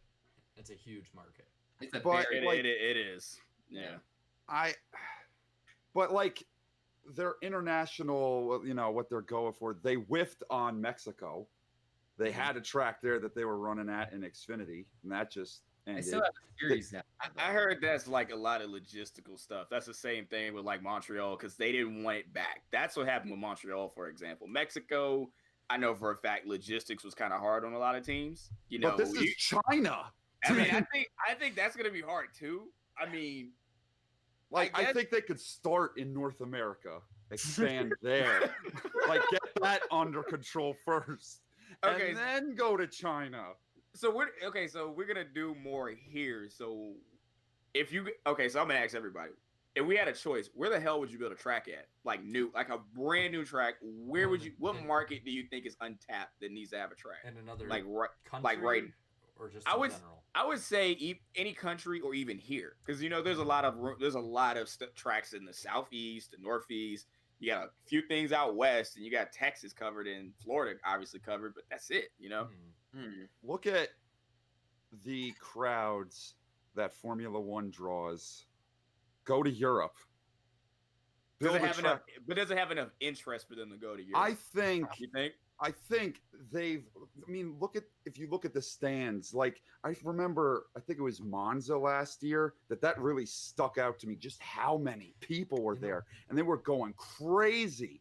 F1's worldwide though. If you're thinking, If you're gonna go worldwide, though, if you're going worldwide, this is a very I have a very small sample source for this, but I mean, I look at my analytics. And there's 4 countries that always have the most. Obviously, United States and Canada are 1 and 2. But third is always New Zealand for me when it comes to viewers. And I saw someone in the chat even put New Zealand. If you're going to try somewhere new, if it's somewhere that seems to have a lot of interest and seems to I mean, obviously, if you want somewhere with an amazing backdrop, New Zealand for sure. I mean, you look at Lord of the Rings, that was basically a giant 8-hour epic commercial for them. But I'd say I'd go with that. It's an outside the box one, but at the same time, if you don't overbuild, like don't build like 250,000 seats or whatever, just build 30,000. I think you could fill it up there. If you're thinking in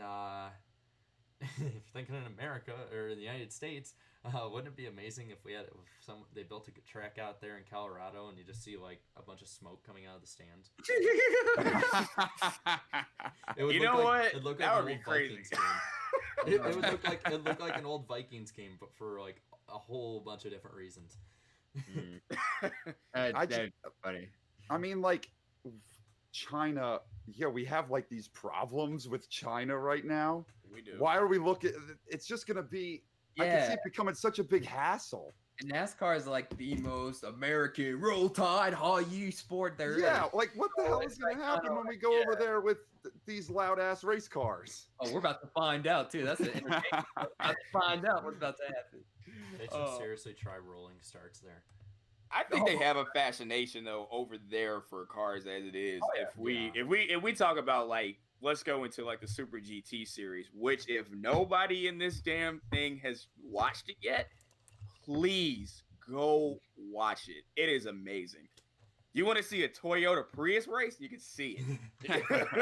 I kid you not. You can see everything. I mean, they got great cars and great racing. I would highly recommend it. It's late at night, but I would highly recommend it. a Prius. I'd say I think it can work. I do think over there. I think building over there can work.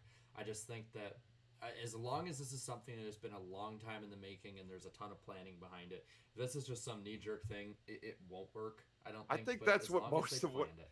that's most of what NASCAR does is knee jerk. Okay. I don't see a grand worldwide takeover that they're looking at. They're just like, oh, China? Okay, let's build a track there. Why not? Because why not, right? Why not? I mean, the exhibition race with Dale Sr. and Dale Jr., that worked. So let's try it again. Doesn't that hurt to was try. in Japan, but I mean, it doesn't hurt to try. Yeah. I think I'd rather build one in Japan at this point, though. We should have slap Things shoes aren't on going about so that. well for us right now with China. We should ask Slapshoes about how it would be for having another track in Japan. That'd Yeah, be he really was just fun. there last week too. Yeah. so. He was all over the country. He'd know what would be good and what wouldn't. But Take that his was advice. that was about as opinionated as I thought it'd be. Yeah, I love this show. I love it. So is that it? Is that it for tonight, man? I think that is. I think we should ask our guests really quick. Whichever one of you wants to go first. I'm sure you guys have a lot to say about this. Where can they find you and follow you and all of that good stuff? Kenneth, you go first. Yeah, All Kenneth. right. All right, you guys can follow me on Twitter at Front Row Kenny, and you guys also can follow All Turns No Breaks, which is the podcast where I'm a co-host on. So we talk NASCAR just as much as you guys do, and yeah, I think that's the best way to find me. Also, if you aren't following MRN Radio, make sure you follow them on Twitter and on Instagram as well at MRN Radio. That's what I got. For sure. You can find me at Michael MRUCZ.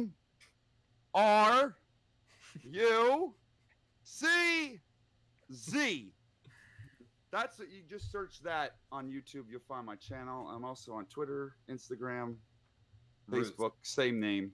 Oh my God, he said it right. Oh my God. Oh, and then really quick, Carl Singleton, he put a $5 super chat because he is a badass. Thank you very much, man. He put IndyCar is historically more popular in Canada than NASCAR. I would agree there. R.I.P. to Greg we- Moore. Greg Moore was We from need Canada. that Right. racing internet money. Yes. Get that. Uh, oh yeah. Speaking who's- of who's on IndyCar, next there's week? this badass monster car out there. Yes. Out there too. It is. Darien, That's great. Darien, whose channel are we on next week? And So next week who is we are on next week. Yes, next week we got a fun show lined up. We are back on Black Flags Matter, aka my channel, and we will be doing the fan stream. But before we get the fan stream started, we have a special guest, Xfinity Series driver / underdog, good old Tommy Joe Martins will be on the show next week. So that'll be a blast. He's down for it. One of my most favorite underdogs, really. I honestly didn't really know who he was until I started playing NASCAR Heat 2. I was like, who is this guy? And then I saw him race on the racetrack. I'm like, oh, this is Tommy Joe. I mean, just his name, Tommy Joe Martins. Joe Martins. Do you know that he liked one of my tweets and then he unliked it? I don't know what that was about. Oh no, I accidentally liked the wrong one. Yeah, I guess that's what it was. That's probably what it was there. Probably saw that you're a Gemini lover and got sick of it. So. All right. Well, I'm sick of you. Nah, that's fine. well, Sick of Jimmy so- fans. yeah, Darien, you got anything else left, I guess, to say? Wait, hold up. So after I say it, you're gonna go off air, right? I think so. Yeah. Okay. Bye, Mrucz. Green flag, green flag.